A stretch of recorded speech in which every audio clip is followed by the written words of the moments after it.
निषाद्यास्व मनसः सर्वार्थानामुपक्रमे यन्नत्वा कृतकृत्यास्यस्तन्नमामि गजाननम् यस्य विश्वसितं वेदा यो वेदेभ्योऽखिलं जगत् निर्ममेतमहं वन्दे विद्यातीर्थमहेश्वरम् अविद्याभानुसन्तप्तो विद्यारण्यमहं भजे यदर्ककरतत्तानामरण्यं प्रीतिकारणम् महादेवं त्रिनयनं भस्माद्धोणितविग्रहम् चिन्मुद्रितकरान् भोजं दत्तात्रेयं नमाम्यहम् सदाशिवसमारम्भान् शङ्कराचार्यमध्यमान् अस्मदाचार्यपर्यन्तां वन्दे गुरुपरम्पराम् नमः सदसे नमः सदसस्पतये नमः सखीनां रोगाणां चक्षुषे नमो दिवे नमः पृथिव्यै సభాయ నమః. చక్కనైనటువంటి సన్నివేశం జగద్గురు పాదుకా క్షేత్రం గురువాసర. ఈ సమయంలో ఒక ఆధ్యాత్మిక గోష్ఠి కార్యక్రమంలో వేదార్థ ఉపన్యాస సప్తాహ కార్యక్రమంలో 5వ రోజు కార్యక్రమంలో మనందరం ఉపవిష్టులై ఉన్నాం. శ్రద్ధాభక్తులతో వచ్చేవారికి ప్రకృతి కూడా కొన్ని పరీక్షలు పెట్టినా ఈరోజు కొంచెం సహకరించింది. పరీక్ష పెట్టినప్పుడు వచ్చిన దానికంటే కొంచెం తక్కువగా వచ్చారు. పరీక్షలు ఉంటేనే మనుష్యులు గ్రంథాలు చదువుతారు. సరే, అది ఒక విషయం. నిన్నటి రోజున అత్యంత ఆప్తులు, ఆప్త శబ్దానికి ఆప్తస్తు యథార్థవక్త, యథార్థ అందుచేత ఆప్తవాక్య యథార్థవదనం చేసేటటువంటి మా సుబ్రహ్మణ్య శాస్త్రి గారు బ్రహ్మశ్రీ నిన్నటి రోజున కొన్ని విషయాలు మనం ముచ్చటించుకున్నాం. నింపాదిగా ఏవో చాలా చెప్పేద్దాము అని నాకు ఉండవచ్చు, ఎన్నో చెబుతారేమో అని మీరు అనుకోవచ్చు. ఏదో నింపాదిగా మనం నడిపిస్తున్న దాంట్లో కొంచెం లోక వ్యవహారంలో సరువులకి ఉపకరించేటటువంటి విషయములను వేదశాస్త్ర ప్రతిపాదితములైనటువంటి విషయాల్ని మనం స్మరించుకుంటూ 5వ రోజు దాకా వచ్చాం. ఉపనయన సంస్కారం యొక్క గొప్పతనాన్ని కొంతవరకు మనం నిన్నటి రోజున తెలుసుకున్నాం. అలాగే ప్రసంగవశాత్తు అనేక మంది మహనీయులు సద్గురువులు, ఆ సద్గురువులు కూడా జగద్గురువుల యొక్క దివ్యానుగ్రహం పొందినవారు అని నిన్నటి రోజున అనేక మంది సద్గురువుల్ని కూడా మనం ఇక్కడ మనసా స్మరించుకుంటూ ముగ్గురు బ్రహ్మ విష్ణు మహేశ్వరులుగా ముగ్గురు గురించి మనం చెప్పుకున్నాం. బ్రహ్మశ్రీ మా తండ్రి గారు కాశీ పండితులు ఆంజనేయ గణపాఠి గారు, అలాగే వేదభాష్య గురువులు మహామహోపాధ్యాయ అధ్యాపన చక్రవర్తి సన్నిధానం లక్ష్మీనారాయణమూర్తి అవధానులు గారు, అలాగే జీవన్ముక్తులుగా జగద్గురువుల చేతను భావన చేసినటువంటి మహనీయులు పరమాచార్య స్వామి వారి గురించి మనం ఎన్నిసార్లు స్మరించుకుంటున్నామో మనకు తెలుసు. వారు ధార్వాడు వెళ్ళి వారి ముఖత వేదాంత శ్రవణం చేద్దామని కొన్నాళ్ళు ఉండిపోయారు. వారి దగ్గర ఉండిపోయి వెళ్ళిపోతూ కాషాయం కట్టిన సన్యాసిని నేను, కాషాయం కట్టని సన్యాసి బాలచంద్ర శాస్త్రి జోషి గారు అని చెప్పి వచ్చారు. లేదా అటువంటి వారి గురించి చెప్పుకున్నాం. వారి దగ్గరికి నేను చదువుకు వెళ్ళినప్పుడు తత్పూర్వం అంటే గురువుల్లో ఈర్ష్యాసూయులు లేకుండా ఎంత కరుణా దృష్టి ఉంటుందో చెప్పడానికి చెబుతున్నారు.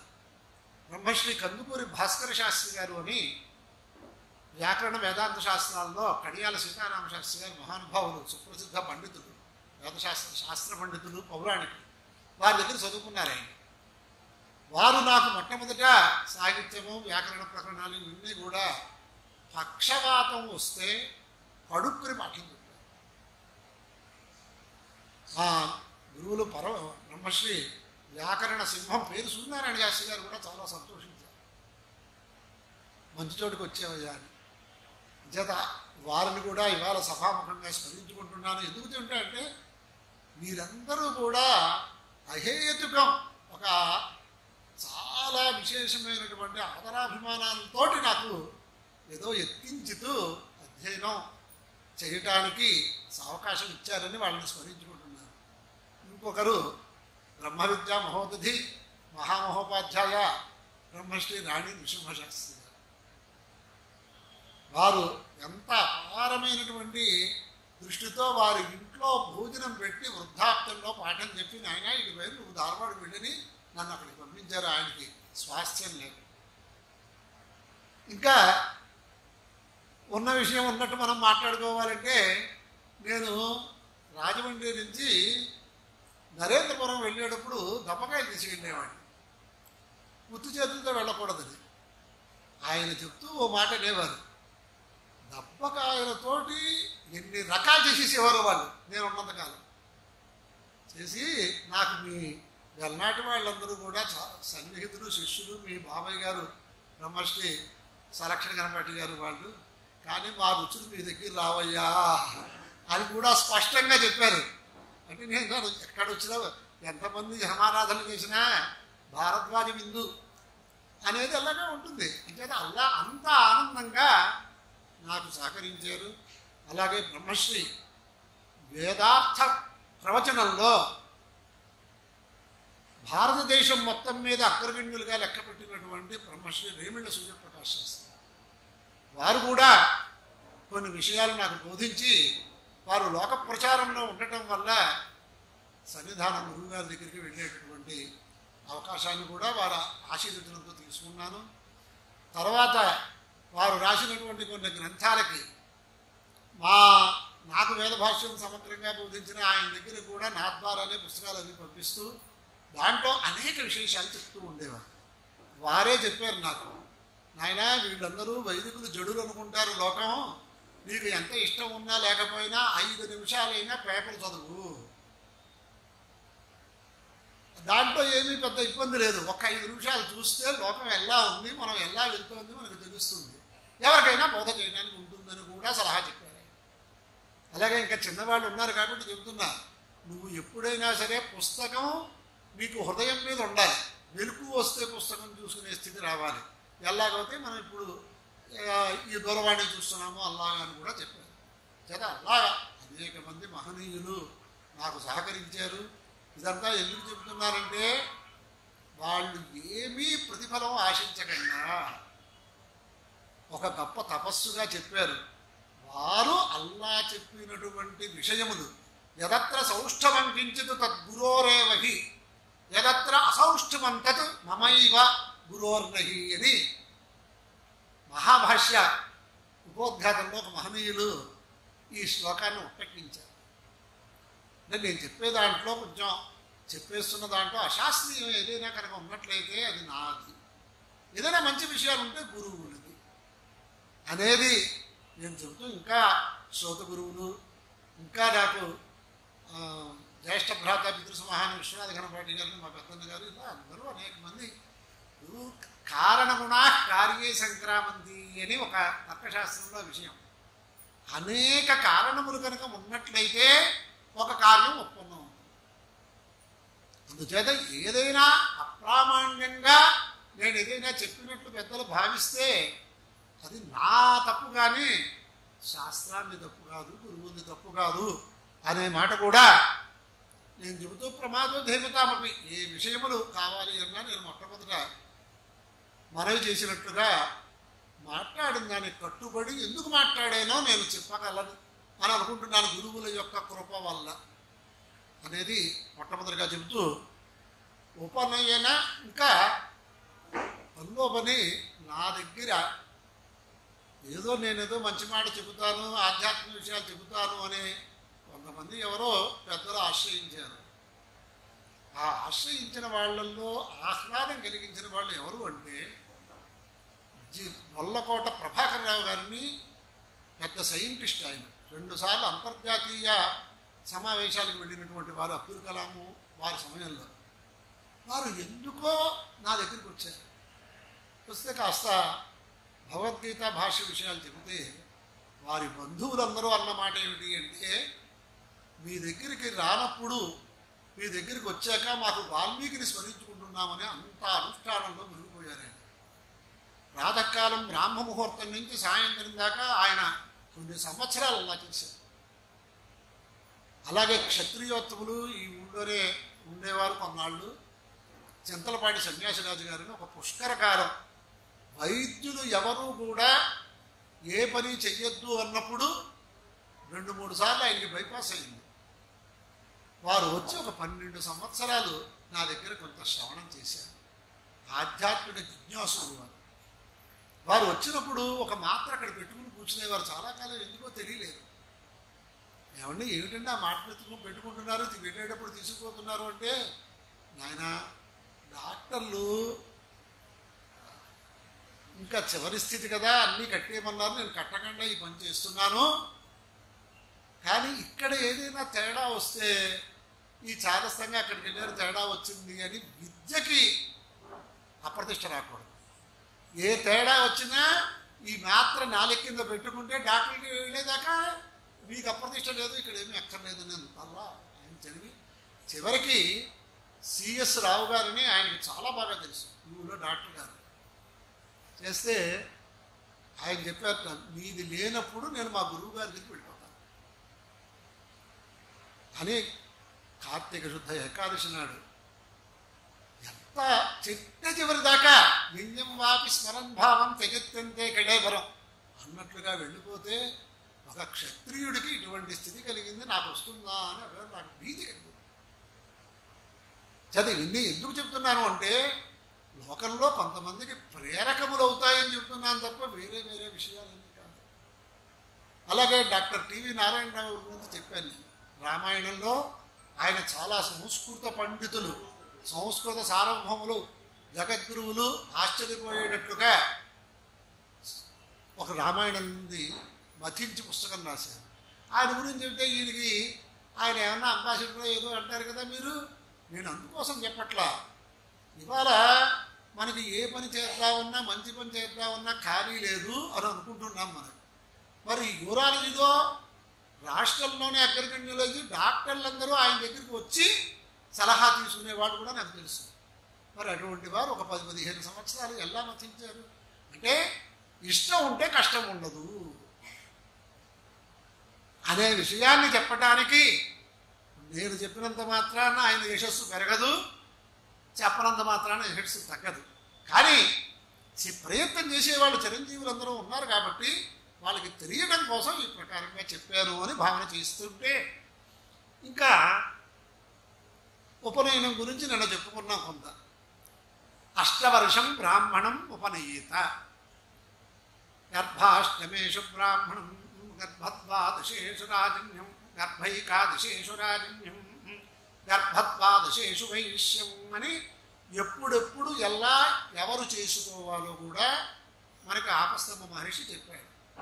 దాంట్లో ఆ ఉపనయనం యొక్క గొప్పతనము, ద్విజత్వము ఎలా వస్తుందో, దాంట్లో బ్రహ్మోపదేశంలో ఉండేటటువంటి అంతరార్థము, ఆ వటువుకి ఏ ప్రకారంగా ఉపకరిస్తుంది, అలాగే గాయత్రి మంత్రోపదేశం వల్ల ఆయన చెప్పినటువంటి మంత్రపూర్వకమైనటువంటి ప్రతివచనం, నేను అవృధమసౌ సౌజ్ఞాన దగ్గర అహం శ్రీమాన్ జాతః అనే మాటతోటి చాలా బాగా మనకి చెప్పిన విషయాలు కొన్ని మనం తెలుసుకున్నాం నిన్నటి రోజున. ఇప్పుడు దాంట్లోనే కొన్ని విషయాలు తెలుసుకోవాలి అంటే, ఉపనయనం అయిన వాళ్ళు సంధ్యావందనం చెయ్యాలి అనేది ఒక నియమం. ఉపనయనం అయిన తర్వాత సంధ్యావందనం చెయ్యకపోతే సంధ్యాహీనో నిత్యమనర్హ సర్వకర్మసు. రైతులకు మా గురువు గారు చెప్పేవారు, ప్రకాష్ శాస్త్రి గారు, రైతులకు పొద్దున్న పొలం వెళ్తూ చెరువులో కాళ్ళు కడుక్కుని సూర్యుడికి నమస్కారం చేస్తే ఫలం వచ్చేస్తుంది. వీడికి స్నానం చేసి సూర్యోదయానికి ముందు సంధ్యావందనం చేస్తే కానీ వీడికి ఫలం లేదు అనే విషయాన్ని చెప్పేవారు అనమాట. ఇంకేదా అటువంటి సంధ్యావందనం గురించి మనం కొంచెం తెలుసుకోవాలి అనుకుంటే ఎందుకు సంధ్యావందనం చేయాలి? ఇప్పుడు మనకి ఏదైనా పూర్తిగా దాంట్లో తెలిస్తే మనం తర్వాత వాళ్ళకి చెప్పడానికి ఉంటుంది. ఏదో తప్పదండి, ఏదో చేయమంటున్నారు చేసేస్తున్నాము అని అనుకుంటున్నారు. అంటే ఏ పనైనా చేసేటప్పుడు ఒక ఆనందం కలగాలి అంటే కూడా కొన్ని ఆఖ్యాయికలు వేదంలో ఉన్నాయి. రక్షాకం సింహవాపురోను వాకే తపోగ్రమతిష్టంత తాన్ ప్రజాపతి వరేణోపాంద్రయత తానివరమృణీత ఆదిత్యో నోయోత్థాయితి. తాత్పర్యరూపంగా చెప్పేది ఏమిటి అంటే రాక్షసులు తపస్సు చేశారు. ఎవరైనా పరీక్షాధికారిగా ఉన్నవాళ్ళు, వాడు సాత్వికుడైనా రాజసంతో ఉన్నవాడైనా తామసంతో ఉన్నవాడైనా పరీక్ష పేపర్ రాస్తే మార్పులు వేయవలసిందే. అంటే ఎందుకు ఇచ్చారు అన్నదానికి నేను చెబుతున్నా. ప్రజాపతి వచ్చి వరం ఇచ్చేశారు. వాళ్ళకి ఏం వరం కావాలి? ఆదిత్యో నోయోత్థాయితి. ఆదిత్యుడితో యుద్ధం కావాలని కోరుకున్నారు. ఎంత చిత్రంగా! ఇంకా ఇతర రాక్షసులు ఏం కోరుకున్నారో మనందరికీ తెలుసు. ఇక్కడ ఈ రాక్షసులు ఆదిత్యుడితో యుద్ధం కావాలని కోరుకున్నారు. అంటే ఆదిత్యుడు గమనాన్ని మనం పాడి చేస్తే వేద గమనాన్ని కూడా పాడి చేసి లోకమంతా మన చేతుల్లో ఉంటుంది అని వాడి తాపత్రయం.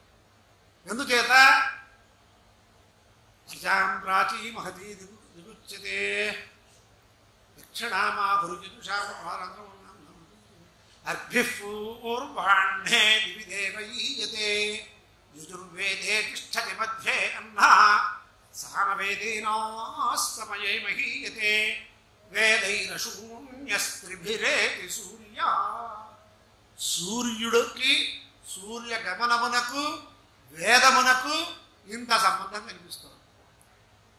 అందుచేత ఆదిత్యుడిని సూర్యోదయ సూర్యోస్తమయాలు చెయ్యకుండా మనం ప్రతిబంధకం చేసినట్లయితే ఆదిత్యుడికి చాలా బాగా ఉంటుంది అని వేశారు వాళ్ళు ప్లాన్. తప్పనిసరిగా వరం ఇచ్చేశారు. మరి ఎలాగా? మరి ఆదిత్యుడు అనే దాని గురించి శతరుద్రీయంలో మనం చెప్పుకుంటే ఎందుకు ఆ పరమాత్మ ఆదిత్య రూపాన్ని ధరించి ప్రాగ్దిక్కుని ఉదయించి పడమర దిక్కుని అస్తమిస్తున్నాడో చెప్పడానికి కూడా చాలా విశేషాలు చెప్తాం. మనం రుద్ర శతరుద్రీయం యొక్క మహాత్మ్యంలో మనం చెప్పుకుందాం. చెప్తే అప్పుడు ఏం చేయారు? ఇంకా వికల లోకంలో ఇది వచ్చేస్తుంది, ఆందోళన వచ్చేస్తుంది మొత్తం అంతా సృష్టికి అని అనుకున్నప్పుడు ఆ పరమాత్మ ఏం చేశాడు అంటే ఈ బ్రాహ్మణోత్తములు ఉపనయనం అయినటువంటి ఉపనయన సంస్కారమైన పొందినటువంటి శాస్త్రీయంగా ఎందుకు ఇలా చెప్తున్నారంటే ఇవాళ అనేక వేద శాఖలు ఉన్నాయి. శుక్ల యజుర్వేదులని, ఋగ్వేదులని, యజుర్వేదులని, సామవేదులని. వాళ్ళకి ఏ ప్రకారంగా ఉపనయన సంస్కారం స్వీకరించాలో చెప్పినటువంటి వాళ్ళు గృహ్య సూత్రకర్తలు. ఆ ప్రకారంగా చేస్తేనే అది ఉపనయనం అవుతుంది. లేకపోతే వేడుక అనేక వేడుకలు చూస్తూనే ఉంటాం కదా మనం. జత అల్లా చెప్పి గాయత్ర్యాభిమంత్రితే నాభాషామ్యంతి ఇలాంటి వాక్యముల ద్వారా ఈ ఆఖ్యాయిక ద్వారా గాయత్రీ మంత్రముతో అభిమంత్రించి ఇచ్చినటువంటి ఉదకములు వజ్రాయుధములుగా వెళ్ళి ఆదిత్యుడితోటి ఎవరు యుద్ధాన్ని కోరుకున్నారో వారిని మందేహనామకమైనటువంటి పర్వతం దాకా విసిరేస్తాయి అని తాత్పర్యం ఈ ఆఖ్య. మరి అంత తపస్సు చేసి ఏమిటి సాధించారు వాళ్ళు? దానికి నివృత్తి కూడా చెప్పేశాడుగా పరమాత్మ అనేది మనం ఇక్కడ తెలుసుకుంటే ఆదిత్యుడికి లోక సృష్టికి లోకంలో సూర్యోదయ సూర్యాస్తమయాలు లేకపోతే ఏ కార్యక్రమము లేదు. జగదాంధ ప్రసక్తి దానికి మనం ఉపకరిస్తున్నామనే భావన మనకుంటే సూర్యోదయ సూర్యాస్తమయాల్లో సంధ్యావందనం అర్ఘ్యప్రదానం ఎవడు మానడు. చూసుకో మరి అక్కడ మన అర్ఘ్యప్రదానం మనం ఇచ్చిన నీళ్లు వజ్రాయుధాలుగా వెళ్ళిపోతాయా అండి? ఇదంతా నమ్మశక్యంగా లేదు.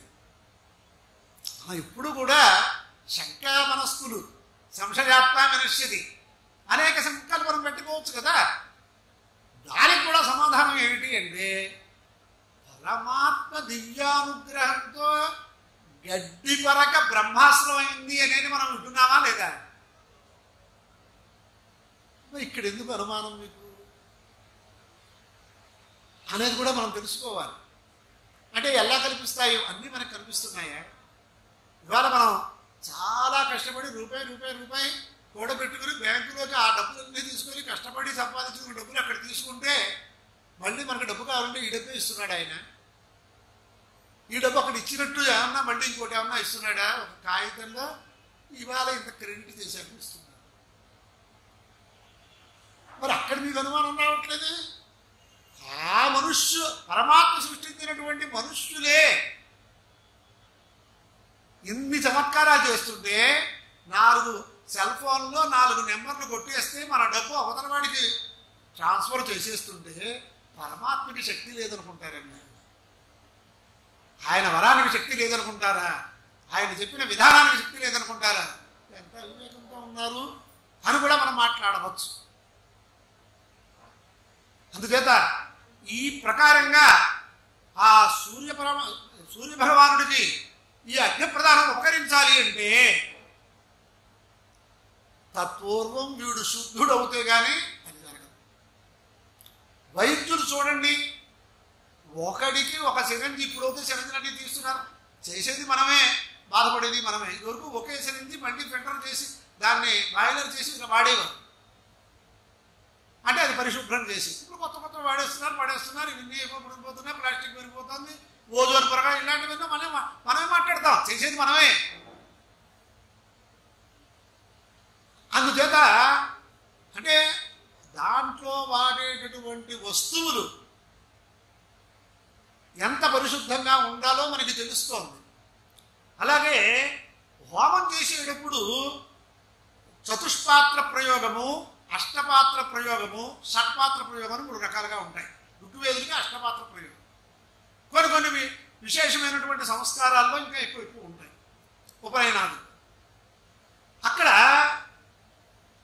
సరిగ్గా ఎవరైనా వైద్యుడు సంస్కృతం వచ్చిన వాడు కనుక చూసినట్లయితే ఆపరేషన్కి ఏ ప్రకారంగా తనకి కావలసినటువంటి సాధనములను శుద్ధి చేసుకుంటారో ఈ ఆధ్యాత్మిక ఆపరేషన్కి అటువంటి శుద్ధి కనిపిస్తుంది.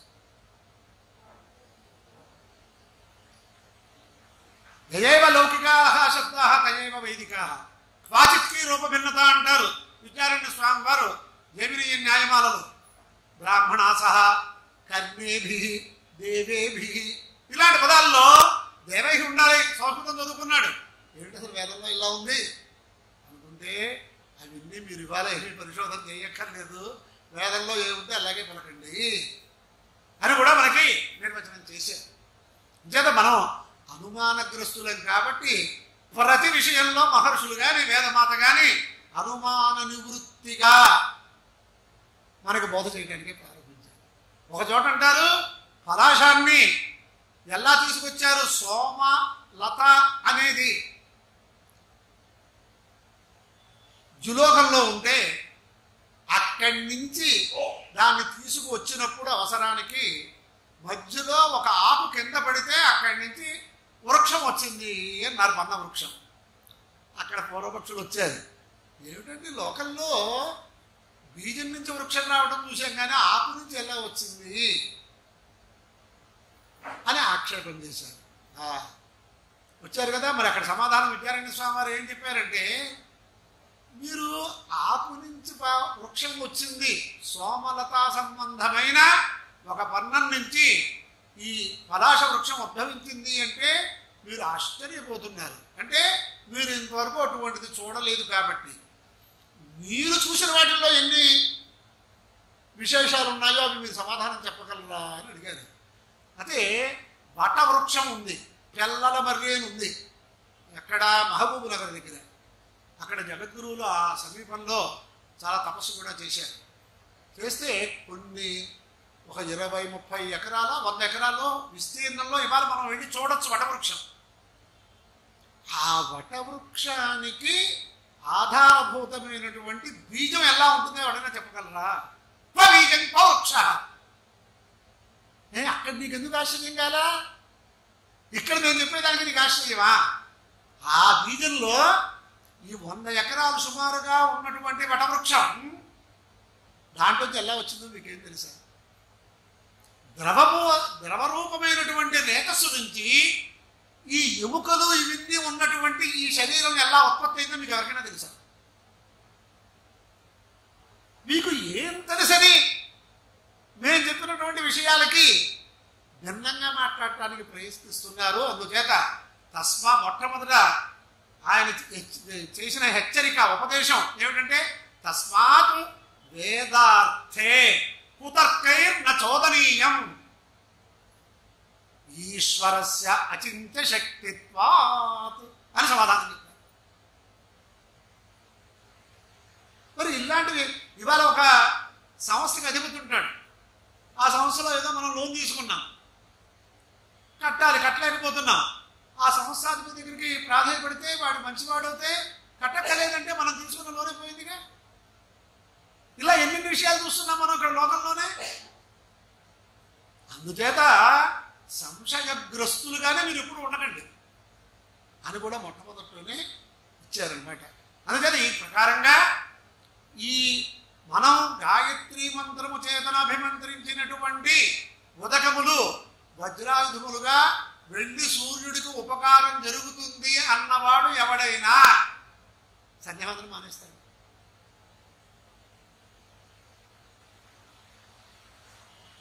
ఈ సంధ్యావందనం ఈ ప్రకారంగా చేయాలి అంటే తత్పూర్వం ఇందాక నేను చెప్పినటువంటి సాధనములను శుభ్రం చేయాలి. కాబట్టి ఇతడు చేసినటువంటి పూర్వరోజు సాయంత్రం సంధ్యావందనం అయిన తర్వాత ఈరోజు సంధ్యావందనం చేయడానికి ముందు మధ్యలో మనకి తెలిసి తెలియకుండా ఎన్ని పాపాలు వస్తాయో అగ్నిశ్చమామన్యుశ్చమన్యుపతయుశ్చమన్యుకృతేభ్య పాపేభ్యో రక్షంతాం యదన్హా పాపమకారుషం మనసా వాచా హస్తాభ్యాం పద్భ్యాముదరేణ శిష్ణా అహస్తదవలంపతు నిర్కించ దురితం మయి ఇదమహం మామమృతయోనౌ సత్యే జ్యోతిషు జుహోమి స్వ సూర్యే జ్యోతిషు జుహోమి స్వాహ సత్యే జ్యోతిషు జుహోమి స్వాహ అని ప్రాతకాలంలో సూర్యష్టమామనుష్ఠ దీన్ని మళ్ళీ వ్యత్యాసంగా మనం పలుకుతున్నాం.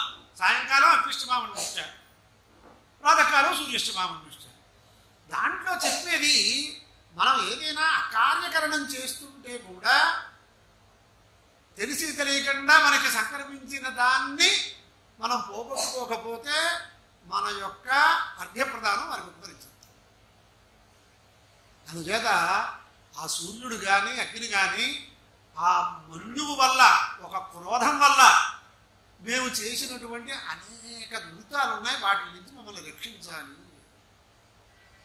పాపేభ్యో రక్షంతా అని చెప్పాడు.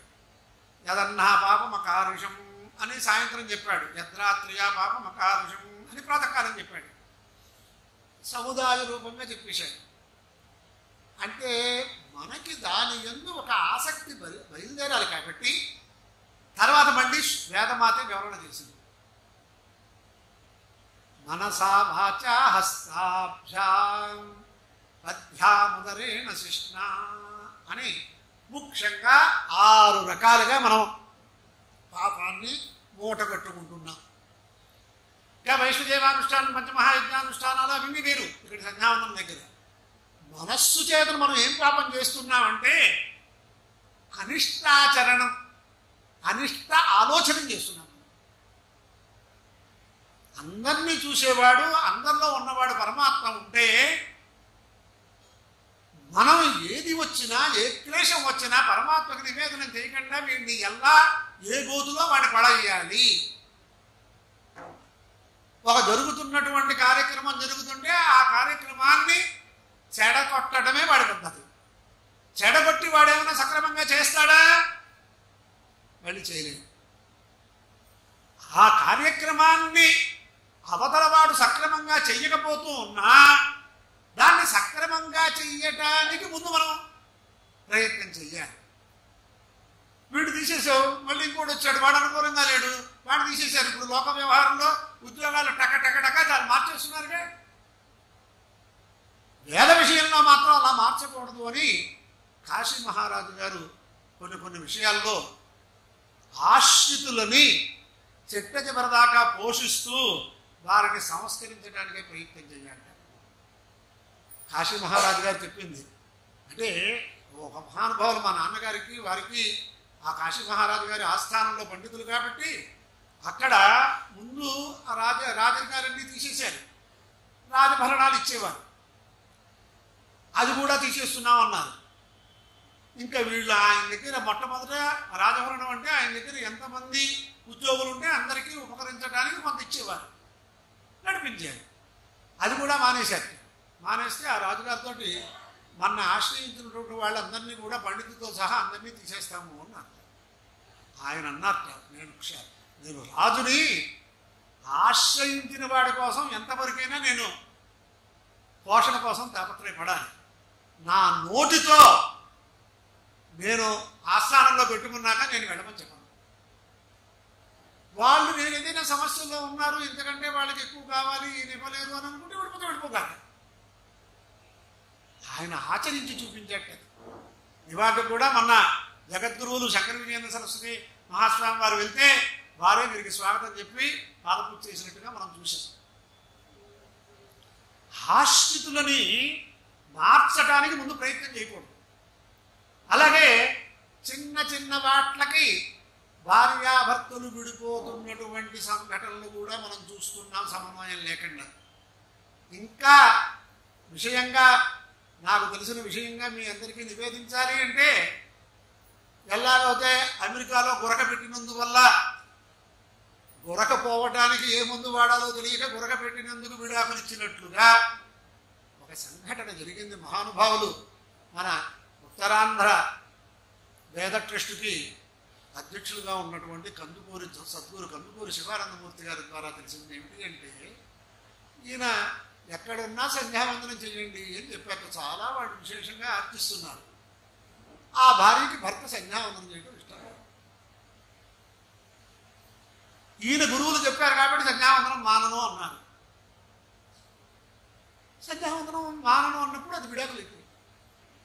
చూడండి ఎలా ఉన్నాయో లోకంలో సమన్వయాలు లేకపోవటం వల్ల ఇదంతా కలికాల మహాత్మ్యం. అన్నదమ్ములకు కానీ, భార్యాభర్తలకు కానీ, గురు శిష్యులకు కానీ, సంస్థల్లో కానీ ఇన్ని రకాలైనటువంటి విచ్ఛేదాలకి కారణం ఏమిటి? బుద్ధి విక్షేపానికి కారణం ఏమిటి? కలియుగ కాలం. అందుచేతే లోపల కూడా ఒకసారి కలిదోషహర అన్నప్పుడు అమ్మవారిని ఎలా ప్రార్థన చెయ్యాలో, ఆవిడ ఎన్ని దోషాలను హరిస్తుందో కూడా నేను చెప్పి ఉన్నాను. అంచేత అది మళ్ళీ చెబుతాం. కొన్ని పునరుక్తి లేదు మంచి విషయాలకి అనుకుంటే కొంతమంది బాగా ఉందనే వాళ్ళు ఉంటారు. ఈయనేదో కాలక్షేపం పెట్టకథలు చెప్పిందే చెబుతూ ఏదో కాలక్షేపం చేశాడు అనేవాళ్ళు ఉంటారు. రెండూ సిద్ధపడాలి. అందులో తుల్య నిందాస్తుతిర్మోని అని ఏదైనా మంచి మాట చెబుతాం, మంచి పని చేద్దాం అనుకున్నప్పుడు నిందకి సిద్ధపడాలి. మొట్టమొదటి స్తుతి వాక్యాలు వస్తాయో లేదో తెలియదు. ఇది లోక వ్యవహారం. అందుచేత ఆ ప్రకారంగా ప్రతి విషయంలో సమన్వయం చేసుకుంటే ఈ మనసా వాచా హస్తాభ్యాం అనే మంత్రం చేతన 6 దోషాలు మనస్సు చేతను ఎటువంటి పరిస్థితుల్లో దాన్ని పరిశుద్ధంగా పెట్టుకోవాలి. అందుచేతే భాగవతంలో కూడా చక్కనైనటువంటి ఉపదేశం ఉంది. పరీక్షణ్ మహారాజు చెప్తాడు. ఆయన అసలు దీంట్లో పరీక్షణ్ మహారాజు అడుగుతున్నటువంటి ప్రశ్నలకి ఒక బ్రాహ్మణోత్తముడైనటువంటి ఋషి ద్వారా, సుఖ మహర్షి ద్వారా మళ్ళీ ఒకసారి ఆమ్నాయం చేసుకోవటానికే ఇవన్నీ అడిగాడు తప్ప ఆయన తెలియని వాడు కదని మనం నిశ్చయించుకోవచ్చు. ఆయన ఒకసారి చెప్తాడు, భౌతాత్మా పురుష కృష్ణపాదమూలన్న ముంచతి ముక్త సర్వ పరిక్లేశ పాంథ స్వశరణయ్యత. ఎంత బాగా చెప్పాడు పరీక్ష మహారాజు.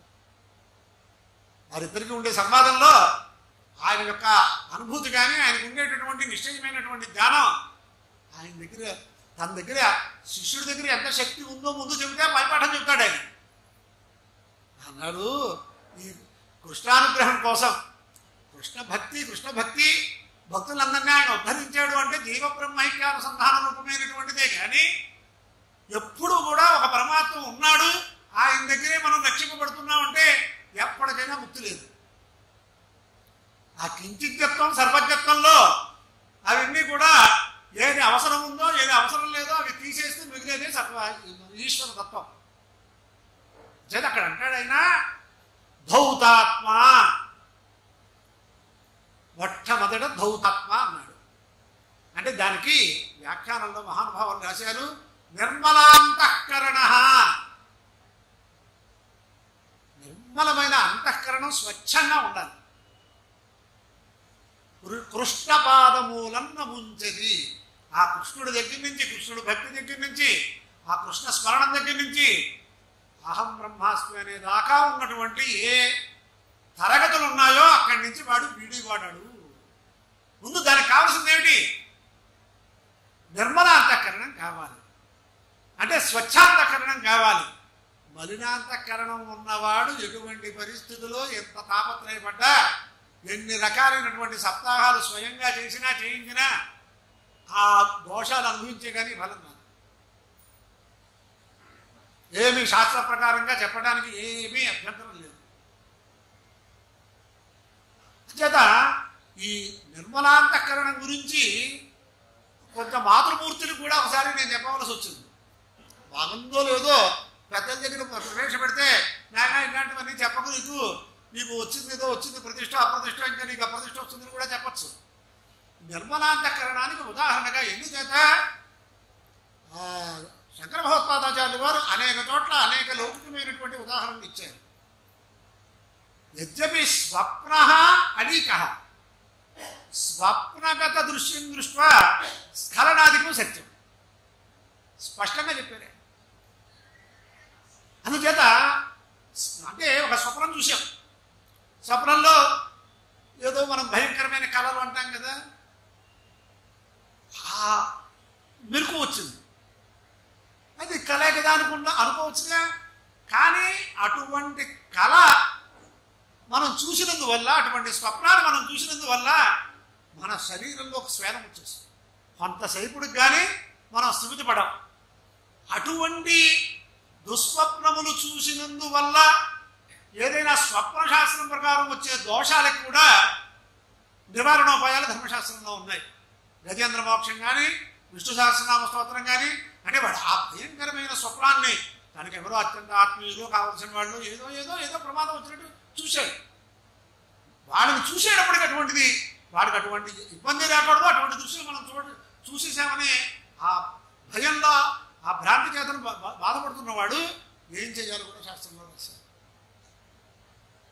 అందుకని ఇక్కడ ఉదాహరణ నేను చెప్పింది ఏమిటంటే, ఎవరో భర్త ఎక్కడికో వెళ్ళాడు, పాపం ఆయన చాలా కష్టపడ్డాడు, పొద్దు నుంచి వెళ్ళాడు, ఆవిడ ఏదో పెసరట్టు చేద్దామని పెట్టుకుంది. ఆ ఇల్లాలి పెట్టుకుంటే మంచి నెంబర్ 1 వస్తువులన్నీ సిద్ధం చేసుకుంది. చాలా శుచిగా, మనం ఇప్పుడు నీళ్లు కూడా స్వచ్ఛంగా తాగడానికి లేదు కదా, అన్నీ కాలుష్యం అయిపోయాయి. ఈ కాలుష్యాలు పోగొట్టడానికి మళ్ళీ దాంట్లో కాలుష్యాలు వేసేకో సిద్ధం చేసుకుంటున్నాం మనం. సరే, అవన్నీ మన ప్రారంభాలు అవన్నీ తీసేయండి. అలా జాగ్రత్తగా అంతా ఏర్పాటు అయిపోయింది. మంచి పొయ్యి ఉంది, ఇంకా వేసి పెట్టేయడమే కదా, చక్కగా ఆయన తింటాడు సంతోషిస్తాడు అనుకునే ఎప్పటికీ ఏమీ అట్లు రావట్లేదు. ఏదో చక్కగా చేసి పెడదాం అనుకుంటే ఏమీ రావట్లేదని ఆవిడ పాపం ఇబ్బంది పడిపోతుంది ఆ ఇల్లాలి. అంటే ఎవరో వచ్చి వివేకవంతుడు ఆ పెనం సరిగ్గా లేదని చెప్పాడు. ఇంత ప్రయత్నము కూడా ఆ పెనం అనేది సరిగ్గా లేకపోతే ఏమైపోయింది? వృధా అయిపోయింది. అలాగే ఇక్కడ అంతఃకరణ సరిగ్గా లేకపోతే మనం చేసే ప్రయత్నాన్ని వృధా అయిపోయింది. అందుచేత భౌతాత్మ పురుష అన్నప్పుడు ఇంత విశేషం రాసి అక్కడ ఉదాహరణగా ఓ మాట చెప్పాను. అంటే కొంతమందికి ఈ వాక్యాలు ఉపకరిస్తే ఎక్కడికి రావక్కర్లేదు, నేను రాను అంటాను కూడా ఉపయోగిస్తాయి. ఏమన్నాడు? ముక్త సర్వ పరిక్లేశ పాంథ స్వశరణం యథ. అంటే పాంథ అంటే పాఠశాల మార్గస్థుడు. వాడు ఎందుకు వెళ్తాడండి? ఏదో ఒక పని మీద వెళ్తాడుగా, ఊరికే వెళ్ళగా. అంటే పండితుల్ని తీసుకోండి, ఏదో ప్రతిష్ట, ఒక ఆర్జన, దానికోసం వెళ్తాడు. వీడు త్యక్త ఆర్జనార్జుపాయ పాంథ. వాడికి ఏమీ సంపాదించాలని లేదు, ఏమీ ఉన్నదేదో ఉంది, ప్రతిష్ట సంపాదించాలని లేదు. ఎక్కడో చూశాడు, అఛత్ర వ్యసనాచ్చైవ సావిహారాన్న భోజనాత్ అశ్రావిణో గృహాచ్చైవ భూయ ఇచ్చని పతత్యథా అన్నాడు. వాళ్ళు సంతుష్టి అనేది ఇవ్వాలి లేదు, కానీ శాస్త్రం ఏం చెబుతోంది, నీకు నిజంగా దైవానుగ్రహమే సంపాదించాలి, పూర్తిగా మనుష్య జన్మ యొక్క ఫలం సంపాదించాలి అంటే నువ్వు ఎలా ఉండాలి? అఛద్ర వసనాచ్చైవ. కొంచెం ఇక్కడ నేనే కొంచెం ఉత్తర వయస్సు అంటే నాకంటే ఉత్తర వయస్సు వాళ్ళు ఉన్నారు, వీడు కొంచెం ఆలోచించండి. ఇదివరకు మన అమ్మగారులకి మా అమ్మగారికి ఎన్ని చీరలు ఉండేవి, మనకి ఎన్ని ఉన్నాయి, దాన్ని రక్షించుకోవడానికి ఎంత ప్రయత్నం చేస్తున్నారు. ఎవరికి వాళ్ళు ఆలోచించుకోవచ్చు, ఎదురుకుండా దర్పణంలోని మొహం చూపించినట్టుగా చెబుతున్నారు. అందుచేత అసలు వస్త్రం ఎందుకయ్యా అని అడిగింది. శీతోష్ణ సహిష్ణుత్వర్థం, శీతము ఉష్ణము లేకుండా మాన సంరక్షణార్థం కోసం వస్త్రం. అంచేత దానికి ఛిద్రం కానటువంటి జీర్ణం కానటువంటి వస్త్రం ఉంటే చాలు, అంతకంటే నాకేమీ అక్కర్లేదు. అఛద్ర వసనాచ్చైవ. కొంతమంది గురించి పేపర్లో పడుతూ ఉంటుంది, ప్రతి సంవత్సరం వాడు 3 జతలో 6 జతలో కొనుక్కుంటాట, వాడు పుట్టినరోజు నాడో సంవత్సరాది నాడో ఇంకో 6 జతలు కొనుక్కుని ఈ 6 జతలు ఇచ్చేస్తాట. 6 జతలు తప్ప 7 ఉండదు వాడి. చాలా పెద్దవాడు. మనం చేయగలవా? ఆ వస్త్రాల మీద మమకారం. వాడు పెట్టారు, వీళ్ళు పెట్టారు, ఆశీర్వదనం చేశారు, ఇంకోటి చేశారు, ఇటువంటిది ఎక్కడా లేదు. ఎన్ని ఎన్ని ఎన్ని దాని గురించి అది కాపాడటం కోసం ఎంత తాపత్రయపడిపోతున్నాం మనం. కానీ ఆధ్యాత్మిక మార్గంలో ఉన్నతమైనటువంటి స్థితికి వెళ్ళాలి అంటే మనకి ఇలా ఉంటే చాలు. చంద్ర వసనాచ్చైవ సావిహారాన్న భోజనాత్. అభిగారణ చేసి దేవతా నివేదన చెయ్యాలి. దేవతా నివేదన చెయ్యకుండా భోజనం చేస్తే కూడా కొన్ని దోషాలు చెప్పుకొచ్చాడు. తస్కరుడు అని పెట్టారు భగవద్గీతలో. నేను టైంను బట్టి కొంచెం వెళ్ళిపోతున్నా. చేస్తే మరి ఇవాళ మనకేదో భగవంతుడు మంచి ఉద్యోగం మంచి ద్రవ్యం ఇచ్చేటప్పటికీ ఓ టీవీ దగ్గర ఛానల్స్ మార్చుకుంటూ కూర్చుంటే ఎంత పరిశుభ్రంగా మనం నివేదన తయారు చేసి భగవంతుడికి పెట్టాలో చూస్తే పూరీలో ఎలా చేస్తారు, ముఖాలు కూడా కట్టేసుకుంటారు. ఈ వాసన కూడా మనం చూసింది ఆయనకి పెట్టకూడదు. అలాంటిది ఇంకోళ్ళు అశుభ్రంగా ఆచారహీనంగా తయారు చేసింది తినేస్తున్నాం మనం.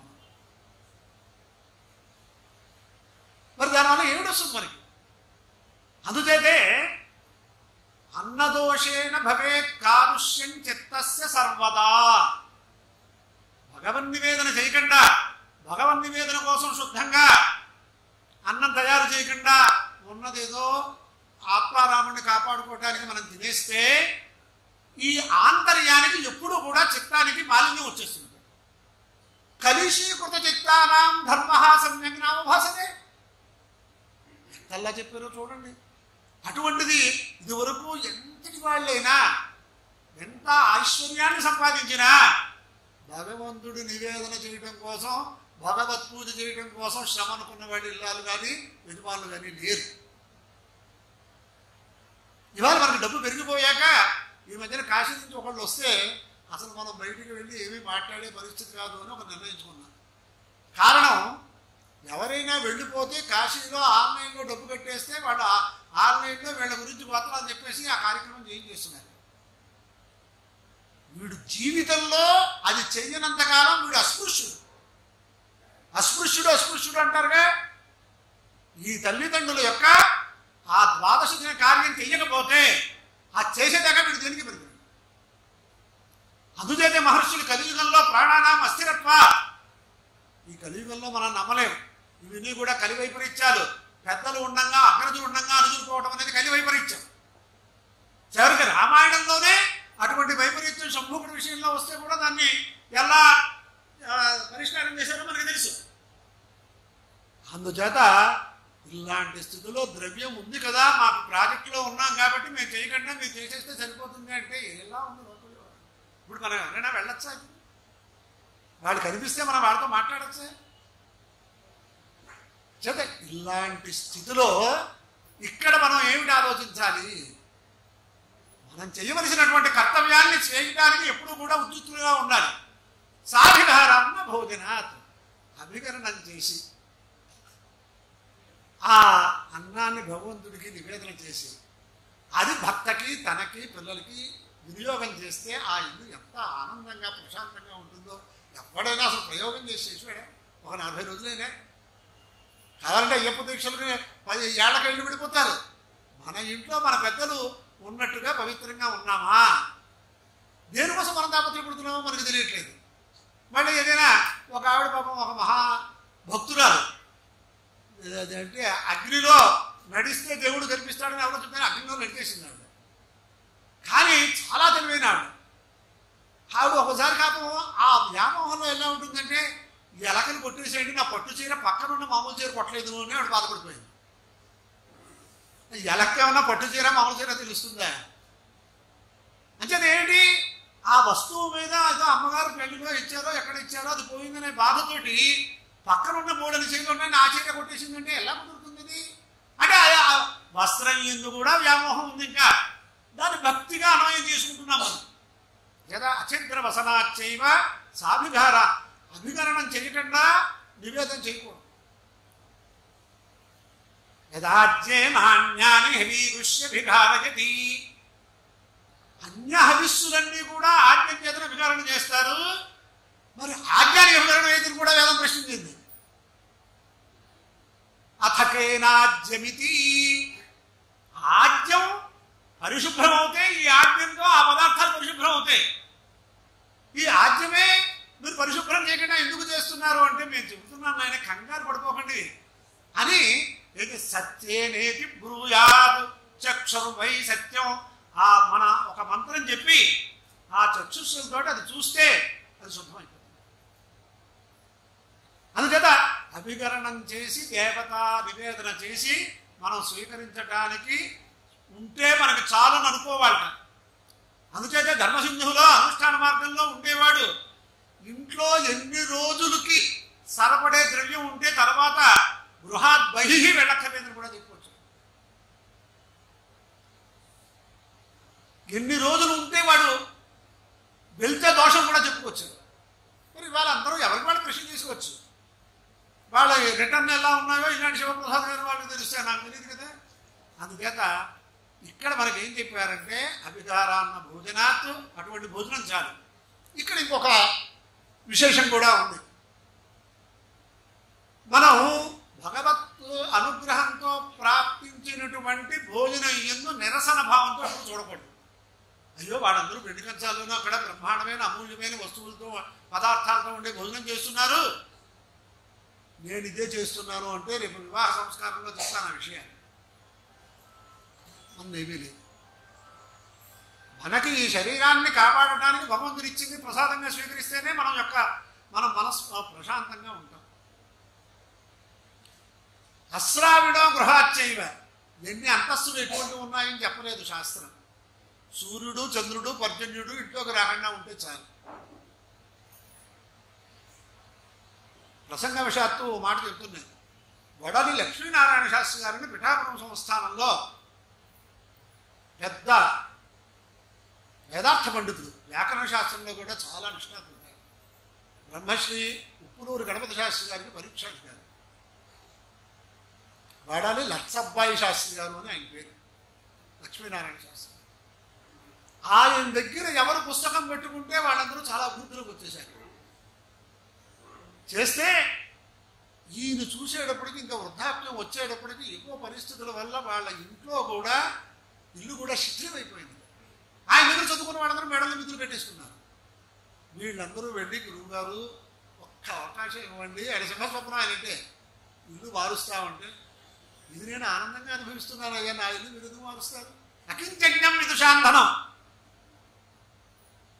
దాంట్లో భాష్యంలో అంటారు యస్య యదిష్టం తస్యవా తద్ధనం అని. దాంట్లో ఎవరికి ఏది ఇష్టమో అదే ధనం. తత్తదేవేది పామర జన్మతి. ఇదే ధనం అనేది సంస్కారం లేనటువంటి వాళ్ళ విషయాలు. అందుచేతే మనకి పురాణ వాంగ్మయంలో తపోధనులు, జ్ఞానధనులు ఇలా ఉంటుంది. అంటే తపస్సే ధనము, జ్ఞానమే ధనము, విద్యే ధనము. ఇవన్నీ మనం చూస్తున్నాంగా. అనే ఉద్దేశంతో ఆయన అంచేతే శుచీనాం శ్రీమతాంగే యోగ భృష్టోపజాయితే అథవా యోగినామే కులే అకించిన్యం దరిద్రం కూడా కోరుకున్నారు వాళ్ళు, ఉన్నదాంతో సంతుష్టం. అలా అక్కర్లేదు, ఉన్నది ఉంది, మన పిల్లలకి సరిపోతుంది, మనకి సరిపోతుంది. ఇంకా సంపాదిస్తే మనవలకి ఉంటుంది కదా, మునుమనవలకు ఉంటుందా? మనవల కోసం మునుమనవల కోసం ఎవడైతే తాపత్రయపడుతున్నాడో వాడు ఒకటి అంగీకరించాలని నేను ప్రతిపాదన చేశాను. అంటే మునుమనవుడి కోసం అంటే మనవడు, మనవడి కోసం అంటే కొడుకు, వాడు ఎందుకు పనికిరారని వాళ్ళు అవ్వాలని మనం ముందు కోరుకుని వాళ్ళ కోసం మనం తాపత్రయపడుతున్నాం. కాదని చెప్పండి ఎవరైనా.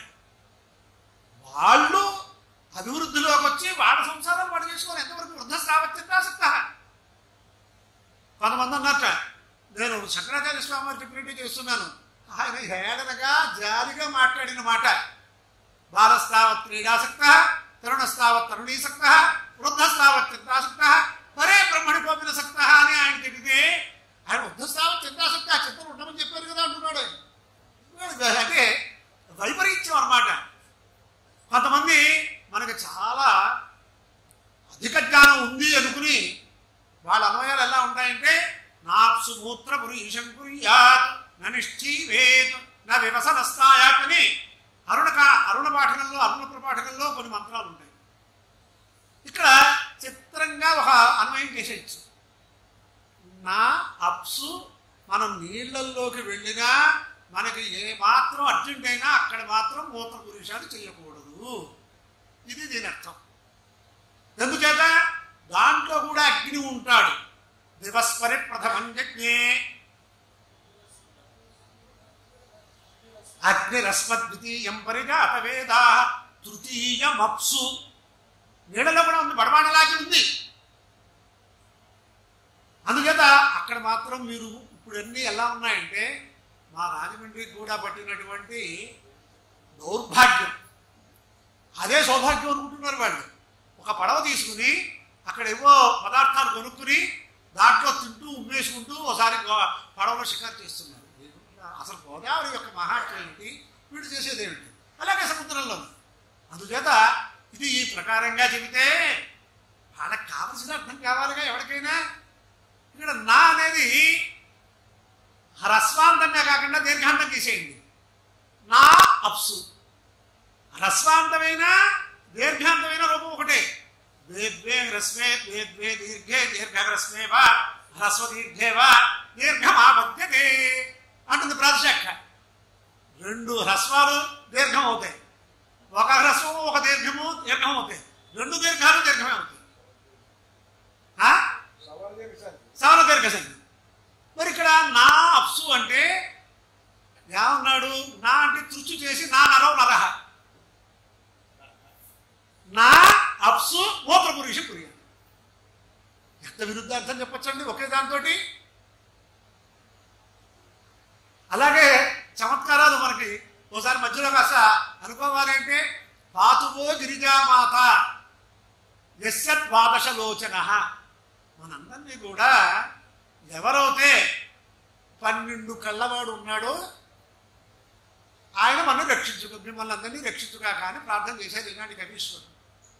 పాతువో గిరిజామాత, గిరిజామాత అంటే మరి సుబ్రహ్మణ్య స్వామికి షణ్ముఖాలు, ఒక్కొక్క దానికి 2 కళ్ళు అంటే 6 12 కళ్ళు.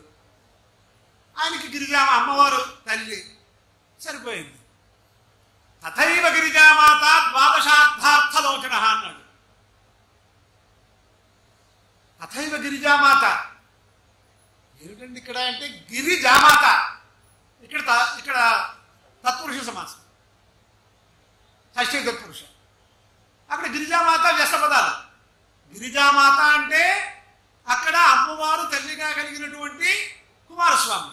ఇక్కడ గిరిజామాత అంటే మరి పర్వతరాజు యొక్క అల్లుడు గిరిజామాత.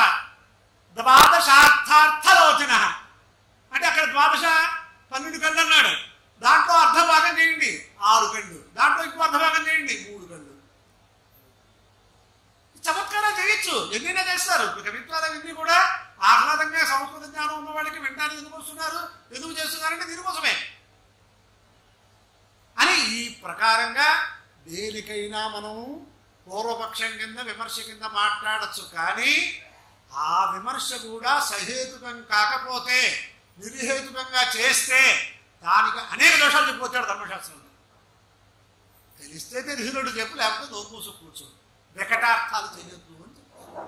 అంటే ఇక్కడ ప్రస్తుతం మనం ఉపక్రమించిన దాంట్లో అచిద్రవసనాచ్చైవ సాభిగారాన్న భోజనాత్ అశ్రావిణో గృహాచ్చైవ భూయ ఇచ్చన్వ తత్యథ అన్నాడు. ఇంతకంటే నువ్వు ఇచ్చగిస్తే నీ మనస్సు ఇక్కడ ఉండదు. అందుచేతే మనశ్శుద్ధి మనకు కావాలి. మన ఏమో మనుష్యాణ కారణం బంధమోక్షయో అనే వాక్యం వింటూ ఉంటాం. మళ్ళీ దీన్ని ఏమన్నాడు, యతో వాచో నివర్తంతే అప్రాప్య మనసా సహా, మనసా సహా అప్రాప్య అంటున్నాడు. అంటే మనస్సు చేతను కూడా నువ్వు దాన్ని తెలుసుకోలేవయ్యా అంటున్నాడు. మళ్ళీ మనసైవానం ద్రష్టవ్యం నేహనానాశకించన అంటున్నాడు. ఎలాగా సమన్వయం చేయటం? అందరూ మేము తెలుసుంటుంది, మాకు అంతా తెలిసిపోతుంది, మేము అనేక చదివాం, కొంతమంది ఆ గ్రంథం చదివాం, ఈ గ్రంథం చదివాం, పురాణానికి చదివేశారండి, ఇప్పుడైనా ఏం చేయాలి, చదివి ఏం చేసావు? ఒక ఆయన విద్యారణ్య పంచదశలో మహానుభావులు అంటారు, వేదాంత పంచదశలో ఒక సభలో ఇలా కూర్చున్నారు. కూర్చుంటే ఏం చెప్పారంటే చతుర్వేద విధేయజాతు, చతుర్వేదములు చదువుకున్నవాడు ఎవరైనా ఈ కామంలో తీసుకోండి అని అక్కడ పెట్టారు. ఆ సభలో చతుర్వేదాలు తెలుసున్నాయి, నేను చతుర్వేదాలు చదివాను, చతుర్వేద భాష్యాలు చదివాను అనేవాడు ఎవరు పెద్దలు అనేక మంది ఉన్నారు. ఎవరు లేవలేదు. ఓసారి రెండోసారి ఇలా చేస్తారుగా. ఒక ఆయన చాలా వచ్చేసాట, చాలా అట్టహాసంగా వచ్చేసాడు కుర్రాడు. వాడు చూసినప్పుడు ఆశ్చర్యపోతున్నారు, వీడు ఏమిటి ఈ ధైర్యం ఏంటి, మహామహా పండితులే వీడెవరు లేవలేదు, వాడు వచ్చాడు అని. కానీ అక్కడ ఉన్నవాళ్ళు అడుగుతారుగా, ఏమయ్యా నువ్వు నిజంగా చదివేవా, 4 వేదాలు చదివేవా, 4 వేదాలు భాష్యాలు చదివేవా, ఇది తీసుకోవడానికి వచ్చేసామని అడిగారు అక్కడ వాళ్ళు. మీరు ఏమన్నారండి, చతుర్వేద విదే గద్యాతు చత్వారః వేదాః ఇది, 4 వేదాలని నాకు తెలుసు, చతుర్వేదాలు చదువుకుని భాష్యాలు మతించి వాడు తీసుకోవాలని మీరు అందరూ వాడికి అలా నాకు నచ్చింది ఆ వాక్యం. ఒకే వాక్యం ఒక్కొక్కడికి ఒకలాగా అనిపిస్తుంది. అందుచేత ఇక్కడ యతో వాచో నివర్తంతే, ఆ పరబ్రహ్మ సాక్షాత్కారం జీవబ్రహ్మైక్యాల సంధానం అయినప్పుడు ఈ వేదవాక్యాలు కూడా ఏమీ చెయ్యవు అని ఒక మాట చెప్తారు. వాక్యాలు చెయ్యవు, మనసు కూడా అక్కడ ఏమీ చేయలేదు అంటున్నారు. మళ్ళీ మనసైవానం ద్రష్టవ్యం నేహనానాశకించనా అంటున్నారు. ఎలాగా ఇక్కడ సమన్వయం. అలాగే స్వధర్మే నిధనం శ్రేయ పరధర్మో భయావహ అంటారు. ఇప్పుడు ఎవరికైనా సరే ఎక్కడ జన్మించాడో ఆ జన్మించిన సంప్రదాయమే స్వధర్మం, పరధర్మం నువ్వు ఎప్పుడు అనుసరించకు. ఇది ఎవరికైనా తెలుసా? ఇంకా నువ్వు దాంట్లో నిధనం మరి మరణించినా సరే పరధర్మాన్ని నువ్వు ఆశ్రయించకే అని చెప్తారు. పరధర్మో భయావహ అంటాడు. మళ్ళీ సర్వధర్మాన్ని పరిత్యజ్య మామేకం శరణం వ్రజ అంటాడు. ఎలాగా ఈ సమన్వయం? ఈ సమన్వయాలు ఎక్కడ ఏ ప్రకరణంలో ఏం చెప్పారో కూడా తెలియదు, కానీ మనకు అవసరానికి ఏది కావాలంటే తీసేసుకుంటున్నాం. మా నాన్నగారు ఒకసారి చిత్రంగా మా సంభాషణ జరిగింది. అంటే వాళ్ళు ఎవరో అభిచారణ చేయట్లేదు, ఆయనేమో పెద్ద ఆయన అభిచారణ చేసేదాకా ఉండి ఇదేంటి నివేదన పెట్టి జాగ్రత్తగా భోజనం చేయాలి. నేను ఆయన పక్కన కూర్చున్నాను, ఏదో పొదవ పడవ ఏదో వచ్చింది. వాళ్ళకి ఆపోభిగ్రహం ఉంది కదా నాన్నగారు అన్నాను. అంటే ఏమిటి, అభికారం చేయకపోయినా నీళ్ళే అభికారంగా చేసేసి నడిపించవచ్చు కదా అని. మీరు పైవాక్యం కూడా చూసుకొని ఆయన అన్నారు, మనోహవి భోజనమే చేయక్కర్లా. అంటే ఇక్కడ మనసైవాను నష్టం దగ్గర అప్రాప్య మనసా సహా అంటే సుసంస్కృతైన మనసా అసంస్కృతైన మనసా. మనస్సుకి సంస్కారం లేకపోతే, మనస్సు స్వచ్ఛంగా లేకపోతే వాడు ఏమీ చేయలేడు. మనసైవానుద్రష్టవ్యం సుసంస్కృతైన మనసా అనుద్రష్టవ్యం, గురు వేదాంత శాస్త్ర అర్థం అనుద్రష్టవ్యం. అక్కడ కూడా నాకు బైనార్కులలో నేను ఇంకోటి చూసేస్తున్నట్టుగా చూస్తాం కుదరదు. ఇలా అందుచేత ఇక్కడ సంధ్యావందనంలో మొట్టమొదట మనస్సుని శుద్ధం చేస్తున్నాడు. మనసా వాచా స్థాప్య, వాక్కు. ఈ వాక్కుకి ఎంత విశేషమైనా ఉంది. అందుచేత ఒక చోట అంటాడు, ఏ జిహ్వే ద్వే అధికార పదవి ప్రాప్తి, ఇతర ఇంద్రియముల కంటే జిహ్వేంద్రియం 2 పదవులు పొందింది. ఏంటి? ఆహారాన్ని స్వీకరించడం, వాక్కుని విసర్జించడం. మరి అటువంటి అసాధారణమైనటువంటి లక్షణం మనకు వస్తే ఆ వాక్కుని అనుద్వేగకరంగా సర్వునికి ఉండేటట్టు మనం ప్రయోగించాలా, ఉద్వేగం వచ్చేటట్టు, అందరూ బాధపడేటట్టు మాట్లాడటం కానీ, బాధపడే సంఘటనలు మనమే ప్రసారం చేయడం కానీ చేస్తే ఏమవుతాం మనం? అందుచేత వాక్కుని చాలా నియంత్రణగా అట్టే పెట్టుకోవాలి. అందుచేతే వివిక్త లగ్భాషి యత వాక్కాయమానస ధ్యాన యోగ పరో నిత్యం వైరాగ్యం సముపాశ్రిత అని శ్రీకృష్ణ పరమాత్మ చాలా విశేషంగా ఉపదేశం చేశారు. వివిక్త దేశ సేవిత్వం అనేది ఎందుకంటే మనస్సు ఎక్కడ ప్రసన్నత పొందుతాం అక్కడ. యత వాక్కాయ మానస, శరీరం కానీ వాక్కు కానీ మనస్సును కానీ నియతంగా అట్టే పెట్టుకోవాలి. మనం చెప్పినట్టు అవి చేయాలి, కానీ అది చెప్పినట్టు మనం చేస్తే అయిపోయాం మనం. కదా వాక్కు చేతను అనేక రకాలైనటువంటి అనకూడనటువంటి మాటలు మనం అంటూ ఉంటాం. అలాగే హస్తముల చేతను కొంతమంది చూడండి, ఇల్లా చిప్పుతూ ఉంటారు, అటు ఇటు తిరుగుతూ వాకు తీసుకుని ఇలా చిప్పుతూ ఉంటారు. మొక్కల దగ్గరికి వెళ్ళాక 4 ఆకులు మీకేం కదా అనుకుంటున్నాడు. మొక్కల్లో కూడా ప్రాణం ఉంటుంది. అందుచేతే యో వా ఓషధి పరమశో వేద నైనా సహినస్తి ప్రజాపతిర్వా ఓషధి పరమశో వేద సయేనా నహినస్తి అశ్వపరశ్వాపరిహిరిచ్చైతి రాజావత్సో వాశ్వస్యో నిత్వాయ. వేదంలో కొంతమంది సోమయాజులు గారు, చైన్లు గారు, దీక్షితులు గారు ఇలాంటి పేర్లు ఇక్కడ ఎక్కువ ఉన్నాయి. మహావ్రతయాజులు గారు, వాజపేయి ఇలాంటివన్నీ ఉన్నారు కదా. వాళ్ళు ఏదో హింసిస్తారండి అని అనుకుంటూ ఉంటారు. ఏదో ఉపాయాగం కానీ ఇంకోటి కానీ దాని గురించి ఏదో మాట్లాడుతూ ఉంటారు. కానీ వేదం ఏం చెప్పింది అంటే, శాఖాచ్ఛేదనం చేసినప్పుడు, అంటే మనం అనుకున్నాంగా పలాశ శాఖని శాఖ మార్చినత్తి అనే దాంట్ వల్ల, అలాగే ఓషధులను మనం స్వీకరించేటప్పుడు దర్భపుష్టులు ఇవి స్వీకరించేటప్పుడు దాన్ని తీసుకుని దాన్ని కొయ్యాలి అంటే కూడా అయ్యో దాంట్లో ప్రాణం ఉంది. అందుచేత ఒక మంత్రం చెప్పి శతబలుషం విరోహ సహస్ర బలుషాహ విభయకూర్హేమ, ముందు ఎక్కడి నుంచి ఏది మనం స్వీకరిస్తున్నామో అది వృద్ధి పొందడానికి ఒక మంత్రం చెప్పారు. అందుచేతే ఒక కొమ్మ కొడితే అక్కడ అనేక కొమ్మలు వస్తాయి. మేము ఇటువంటి దోషం చేశాం కాబట్టి శపించకు, మేము ఇంకా సహస్ర ఆచరణార్థం వంశాభివృద్ధిగా ఉండాలి అని మళ్ళీ వాడు ఆ మంత్రం కూడా చెప్పేసుకుంటున్నాడు. ఇంతల్లా శాఖాచ్ఛేదనం దగ్గర బహిరాహరణం దగ్గర చెప్పినటువంటి వేదమాతకి అది హింసను తెలియదా? అంటే ఏమి వేదమాతకే తెలియదు, మహర్షులకే తెలియదు అనే దగ్గర ఉన్నాం మనం.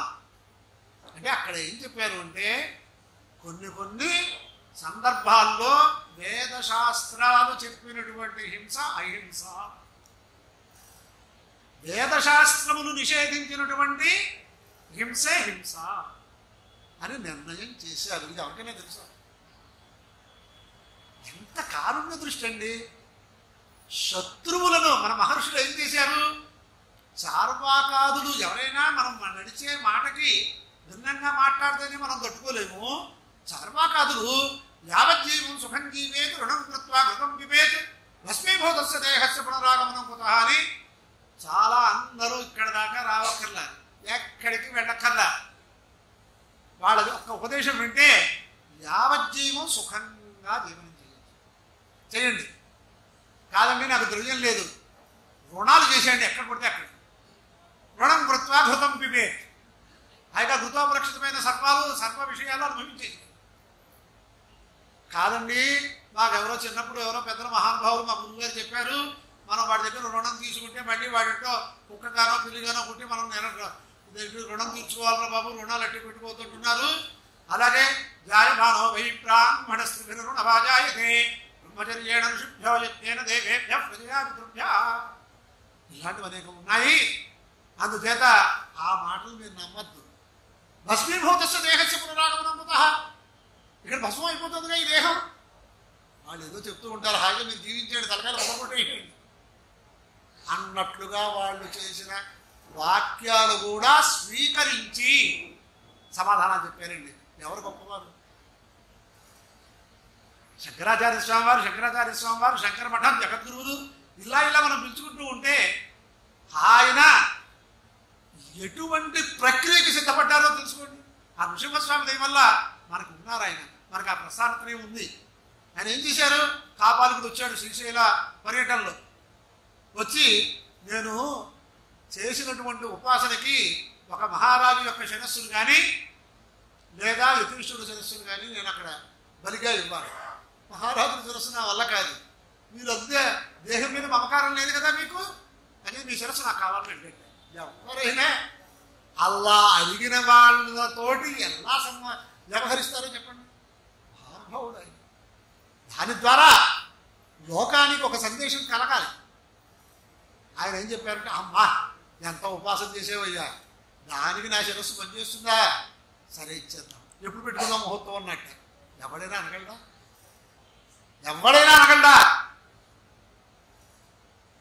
సరే ఓ పని చేద్దాం, పొద్దున్నే మా పాఠం అయిపోయాక అక్కడ యతీశ్వరుడు యత్యాశ్రమంలో ఉన్నవాడని గురించి కూడా వేదం ఎవరిని వదలదు. నిన్న చెప్పాను, బ్రాహ్మణోత్తములు కూడా వదల్లా. నువ్వు ఈ పని చేస్తే నువ్వు పతనం అవుతావని అందరికీ చెప్పిందని కూడా నేను చెప్పాను. యతీశ్వరుడు నిత్యకర్మ పరిత్యజ్య వేదాంత శ్రవణం వినా, వాళ్ళు నిత్యకర్మానుష్ఠానము వేదాంత శ్రవణం వేదాంత గోష్ఠి లేకుండా దినాన్ని కనుక గడిపితే వర్తమానస్తు సన్యాసి పతత్యేవన సంశయం. అంచేత పొద్దున్న శిష్యులతోటి వేదాంత గోష్ఠి అయిపోయిన తర్వాత త్రిశవణముదకో స్పరుషి అని అరుణంలో ఒక వాక్యం ఉంది. అది వ్రతాంగంగా కానీ త్రిశవణాల్లో స్నానం గృహస్థుకి లేదు. యతీశ్వరుడికి 3 సార్లు స్నానం చేయాలి. అంచేత నేను ఆ పాతాళ గంగ కృష్ణకి స్థానానికి వెళ్తాను, నా దగ్గర ఉండే శిష్యుల్ని ముందు పంపించేస్తాను, అంచేత నువ్వు వచ్చాక నువ్వు పని చేసేసుకో అని చెప్పేసి టైమును కూడా నిర్దేశం చేశారు ఆయన మహానుభావం. అయిపోయింది, మొత్తం అందరూ వెళ్ళిపోయింది. ఆయన పాఠం అయిపోయింది, నేను వెనకాల వస్తాను, మీరు వెళ్ళిపోండి అని అందరినీ పంపించేశాడు. చేస్తే వెళ్ళిపోయిన తర్వాత ఇక్కడికి ఈయన వచ్చేసాడు. ఈ టైం ప్రకారం అక్కడ ముగ్గులో దీన్ని పెట్టేశాడు కూడా. అబ్రకదబ్రా చూస్తూనే ఉంటాం.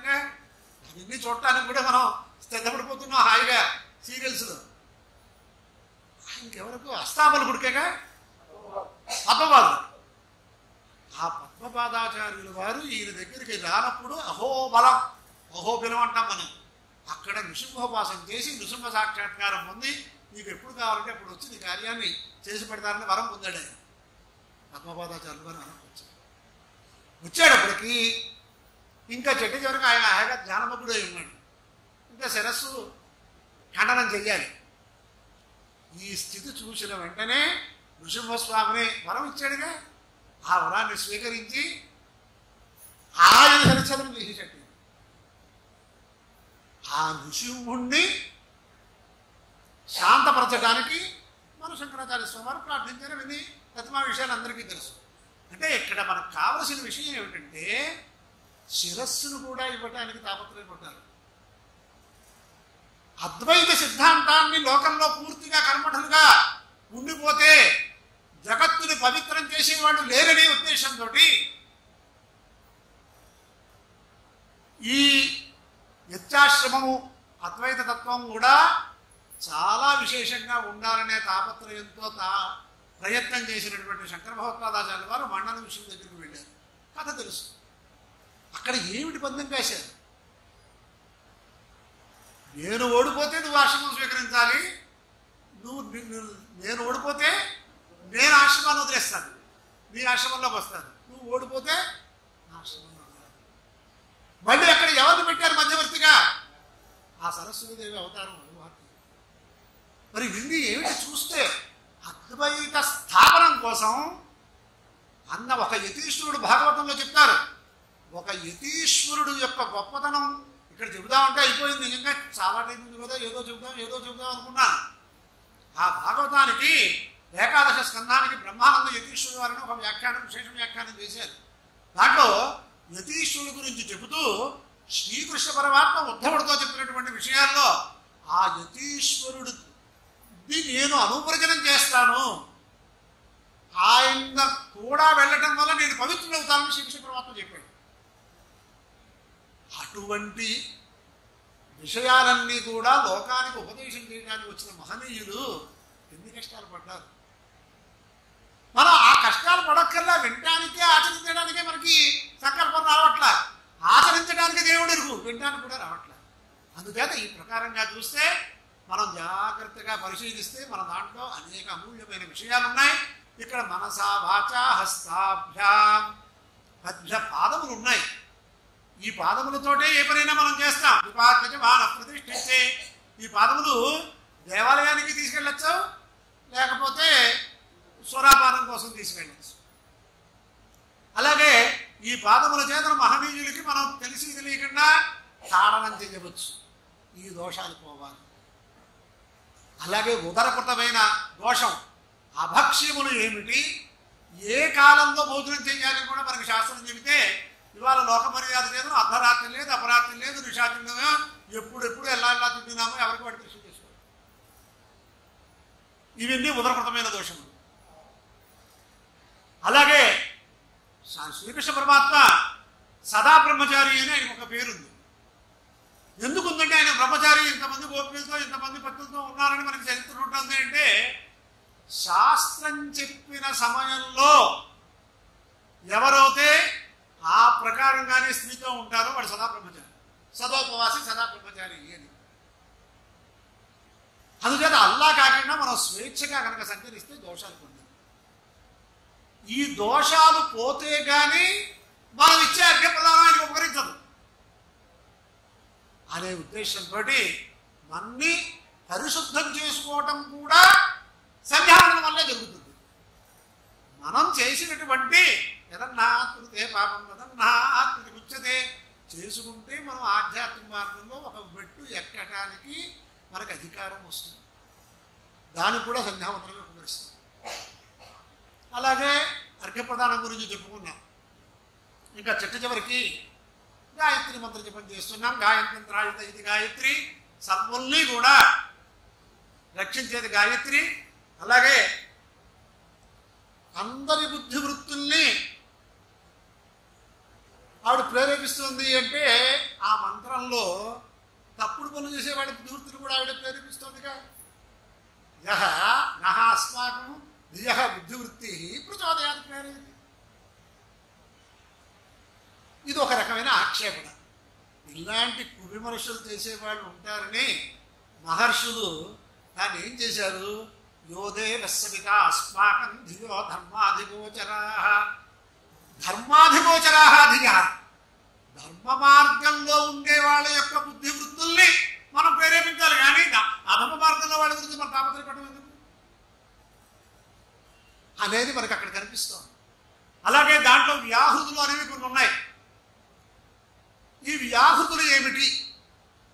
ఏతద ఓంకార పూర్వికాస్తిస్ర మహావ్యాహృతయో వ్యయాః త్రిపదా చైవ గాయత్రీ విజ్ఞేయం బ్రహ్మణో ముఖం అని మనకి ధర్మశాస్త్రంలో కనిపిస్తుంది.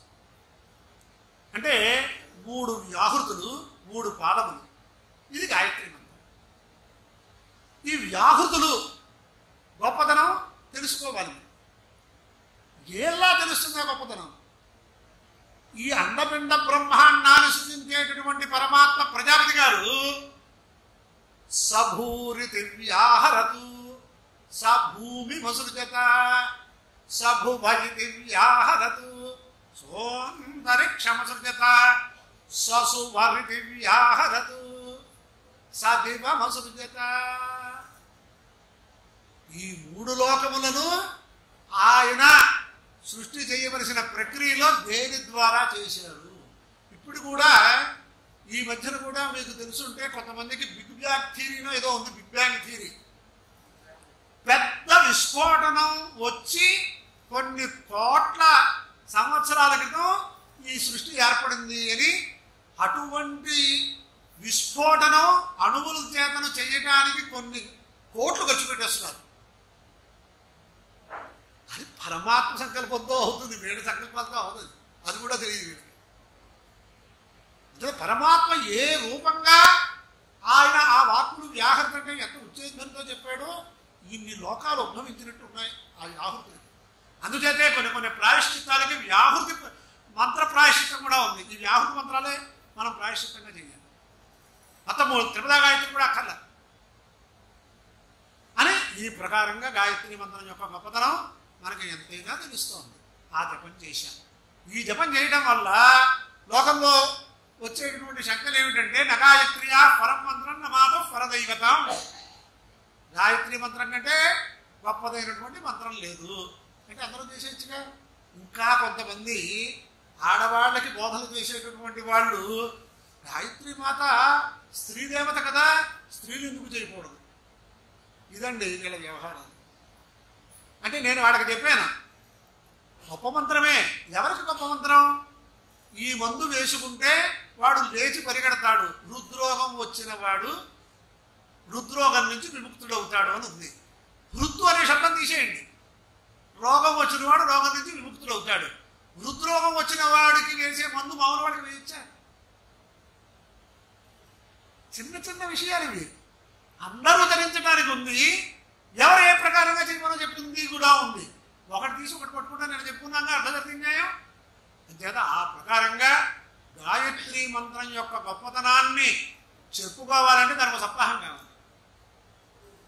లేదా సంగ్రహంగా ఇంకా ఈ గాయత్రి ఛందస్సు గురించి అష్టాక్షర గాయత్రి, చతుర్వింశత్యక్షర గాయత్రి, త్రిపదా గాయత్రి, ఇంకా వేదంలో ఈ గాయత్రి మంత్రాన్ని ఉపదేశం చేసేవాడు సర్వజగత్తుకి ఎలా ఉపకరిస్తున్నాడో కూడా ఉంది. త్రయోదశాక్షరా సతీ, చతుర్దశాక్షరా సతీ అని కతురు బ్రాహ్మణంలో, సుపర్ణి కతురు బ్రాహ్మణంలో ఆ జులోకంలో ఉండేటటువంటి సోమలతని తీసుకురావటానికి ఈ చాలా కథ ఉంది. ఆ సుపర్ణి పుత్రులు వెళ్ళేటప్పుడు గాయత్రి ఛందస్సు, త్రిష్టు ఛందస్సు, జగతీ ఛందస్సు. ఏకాదశాక్షర త్రిష్టుకు, ద్వాదశాక్షర జగతీ, చతుర్దశాక్షర జగతీ అని ఉంది. మొట్టమొదటి జగతీ ఛందస్సుకి 14 అక్షరాలు, త్రిష్టు ఛందస్సుకి 13 అక్షరాలు. అది కాదండి మన సుబ్రహ్మణ్య శాస్త్రి గారు దేవుడి ఏకాదశాక్షర త్రిష్టుకు, ద్వాదశాక్షర జగతీ అని మేము దాన్ని నిరూపణ చేస్తూ ఉంటారు. వేదం దగ్గరికి వచ్చినప్పుడు ఎలా వచ్చిందో చెప్పాక వాడు నిరూపణ చేయాలి. అంటే అక్కడ ఏమన్నారు, ఈ ప్రకారంగా అక్కడికి వెళ్ళి అక్కడ ఆ సోమరతకి రక్షకుడుగా ఉన్నటువంటి వాళ్ళతో యుద్ధం చేసి ఏవో తీసుకురాలేకపోయారు, కానీ కొన్ని కొన్ని శక్తులు తీసుకొచ్చినట్టు అదంతా చాలా ఉంది. ఆ సమయంలో 2 అక్షరాలు అక్కడ ఉండిపోయాడు. ఇది మళ్ళీ త్రిష్టు ఛందస్సు వెళ్ళింది. అంటే పెద్దవాడు చేయకపోతే రెండోవాడు, రెండోవాడు చేయకపోతే మూడోవాడు కదా, 13 అక్షరాలతో వెళ్ళిపోయింది ఒక స్వరూపం. వెళ్తే మళ్ళీ అక్కడికి వెళ్ళి ప్రయత్నం చేసేటప్పుడు 2 అక్షరాలు కోల్పోయింది. 4 అక్షరాలు అక్కడ ఉండిపోయాయి. వీడు వచ్చేసారు, ఏదో వీడు కొన్ని శక్తులు తీసుకొచ్చారా, అవన్నీ తర్వాత మనం చెప్పవచ్చు టైం ఉంటే. సంగ్రహంగా చెబుతున్నాను, టైం అయిపోతుంది కాబట్టి. ఇంకా గాయత్రి ఛందస్సుకు చతురక్షరా సతీ, 4 అక్షరాలు. అది అజ అనే పశువుతోటి, పశువుని సహాయంగా తీసుకుని జాగ్రత్తగా వెళ్ళి పని పూర్తి చేసుకుని, ఏదో మనం లోకంలో పుట్టివాడికి పుట్టి బుద్ధులు అంటారు కదా, 4 అక్షరాలతోనే ఉంది కదా, కార్యం చేసుకుని ఆ 4 అక్షరాలు కూడా తీసుకొచ్చేసి, ఇది తీసుకొచ్చినందుకు వీళ్ళు మరి కనిష్ట భ్రాతగా ఉన్నవాడికి ఇంత పని చేశాడు కాబట్టి ఈ అక్షరాలు వాళ్ళకే ఇచ్చేశారు, గాయత్రి ఛందస్సుగా ఇచ్చేశారు. అప్పుడు అష్టాక్షర గాయత్రి అయింది. అందుచేత ఇతర ఛందస్సుల యొక్క సారభూతమైన అక్షరములు కూడా గాయత్రి ఛందస్సులో ఉన్నాయి కాబట్టి మొట్టమొదటి ప్రజాపతి సృష్టిలో తమగ్ని గాయత్రి ప్రజాపతి లక్ష్మ సృష్టి తమగ్ని దేవతాన్న సృజ్యత గాయత్రి ఛందో రథం తరపుంసామ బ్రాహ్మణో మనుష్యాణం అజః పశూనాం. గాయత్రి సృష్టిలో ఎప్పుడు ఏ ఛందస్సు ఏ ప్రకారంగా వచ్చింది, ఏ దేవత వచ్చింది, దాని గురించి పెద్ద విషయం ఉంది. అందుచేత గాయత్రి ఛందస్సు ఈ ప్రకారంగా వచ్చింది కాబట్టి బ్రాహ్మణుడితోటి ఈ బ్రాహ్మణుడు మాత్రమే ఆతిథ్యం చెయ్యాలి అని రామచంద్రమూర్తి దగ్గర నుంచి అందరూ కూడా బ్రాహ్మణ మహర్షులు ఎక్కడ ఉంటే ఉన్నారో వాళ్ళందరినీ కాకేసి యాగాలు చేశారు. ఎంత విశేషం ఉంది దీంట్లో. ఒక్కొక్క దాంట్లో ఊహించటానికి కూడా శక్యం కానటువంటి విశేషాలన్నీ కనిపిస్తాయి పుస్తకాలు చదివితే. ఇప్పుడు బ్రాహ్మణానామార్తిత్యం అనేది ఎందుకు వచ్చిందో తెలిసిందా? ఎంత విషయం ఉంది దీంట్లో. గాయత్రి ఛందస్సుకి అష్టాక్షర గాయత్రి ఎప్పుడు వచ్చిందో తెలిసిందా? దీనివల్ల వస్తుంది. ఇలా మనం తెలుసుకుంటే దీంట్లో చాలా విశేషం ఉంది. ఈ ప్రకారంగా ఉన్నటువంటి గాయత్రి మంత్రాన్ని జపం చేస్తే ఇప్పుడు అందరూ తల్లి చేయట్లేదు, అలాగే భార్య చేయట్లేదు, కూతురు చేయట్లేదు, చెల్లెలు చేయట్లేదు అంటే వీడు సక్రమంగా చేస్తే వాళ్ళందరికీ కూడా ప్రయోజనం. అందుచేత మాతృమూర్తులు నేను హాస్యంగా చెప్తూ ఉంటాను. హాస్యంగానైనా వాళ్ళు ధర్మాన్ని తీసుకుంటారండి. ఆయన గబగబా వచ్చేసి అన్నం పెట్టమంటే కొంచెం పో పెట్టాలి, అసలు లఘు సంధ్యానందమైనా చెయ్యండి అని చెప్తూ ఉండండి, అప్పుడైనా వాడు గుర్తులో ఉంటారు అని చెప్తూ ఉంటాను. పిల్లవాడితో కూడా అలా చేయించండి అని చెప్తూ ఉంటాను. లోకానికి ఉంటాను. ఇదే విషయాన్ని విశ్వామిత్రుడు నిరూపించాడు. వశిష్ఠుడికి విశ్వామిత్రుడికి స్పర్ధ వచ్చినప్పుడు నది క్షత్రియం బలం బ్రహ్మతేజో బలం బలం అన్నాడు ఆయన. ఆ బ్రహ్మతేజస్సు ఎలా సంపాదించాడు ఆయన? మనం ఇవాళ బ్రహ్మతేజస్సు సంపాదించుకోవడానికి అవసరమైన వాళ్ళందరూ కూడా లౌకికంగా అభివృద్ధిగా చూస్తున్నాం. ఆయన ఒక సామ్రాజ్యానికి అధిపతి విశ్వామిత్రుడు. ఆయన అదంతా వదిలేసి ఎందుకే చేయడు బ్రహ్మర్షి? మనకి ఏమన్నా దీంట్లో ఎవడైనా ఆలోచిస్తున్నాడా? ఇటువంటి గొప్పదైనటువంటి మంత్రం వల్ల లోకానికి ఉపకారము. అందుకోసమే నివేదన చేసిన చివరికి అగ్ని ప్రతిష్టాపన చేసిన భూర్భువస్సులో అగ్నిం ప్రతిష్టాప్య. అలాగే కాలాతీతంగా ఏదైనా హోమాలు చేయాలి అంటే సర్వప్రాయశ్చిత హోమంగా కూడా ఇదే మనం వాడతాం. ఇక్కడ ఈ మహానుభావులు యాజ్ఞికులు వచ్చారు కాబట్టి చెప్తున్నా. సరే, ఇది అయిపోయింది. ఆ సూర్య భగవాను లోకానికి అందరికీ ఉపకారం చేయమని చెప్పడం కోసం, తనకి తన వంశానికి ఉపకారం చేయడం కోసం ప్రార్థిస్తున్నాడు. పొద్దున ఉపస్థానంలో, మధ్యాహ్నం ఉపస్థానంలో, సాయంత్రం ఉపస్థానంలో. దాంట్లో ఒక మాట అంటాడు చిట్ట చివరిని,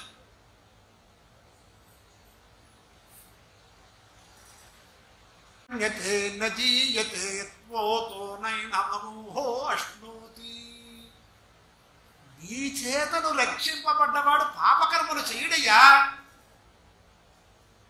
అని కూడా సూర్యనారాయణ మూర్తితోటి ఈయన ప్రార్థన చేస్తాడు. త్వోతో నైనం అనూహో అశ్నోతి అంతితో అనదూరాత్. ఇది ఆ ఉపస్థాన మంత్రాల్లో ఉండే విషయాలు. ఇంకా మనం చేస్తున్న పని మీద దృష్టి లేకుండా తప్పనిసరి తగ్గినం అని ఒక మాట ఉంది కదా. అల్లా మనం దిగ్దేవతా నమస్కారం చేస్తున్నాం, కానీ ఆ దిగ్దేవతా నమస్కారంలో ఉన్నటువంటి గొప్పతనాన్ని మనం అన్వయంలోకి తెచ్చుకోవట్లేదు అని చెప్పచ్చు. తెచ్చుకునేవాళ్ళు ఎప్పుడు మహానుభావులు, వాడికి నమస్కారమే. ఏమిటండి అది?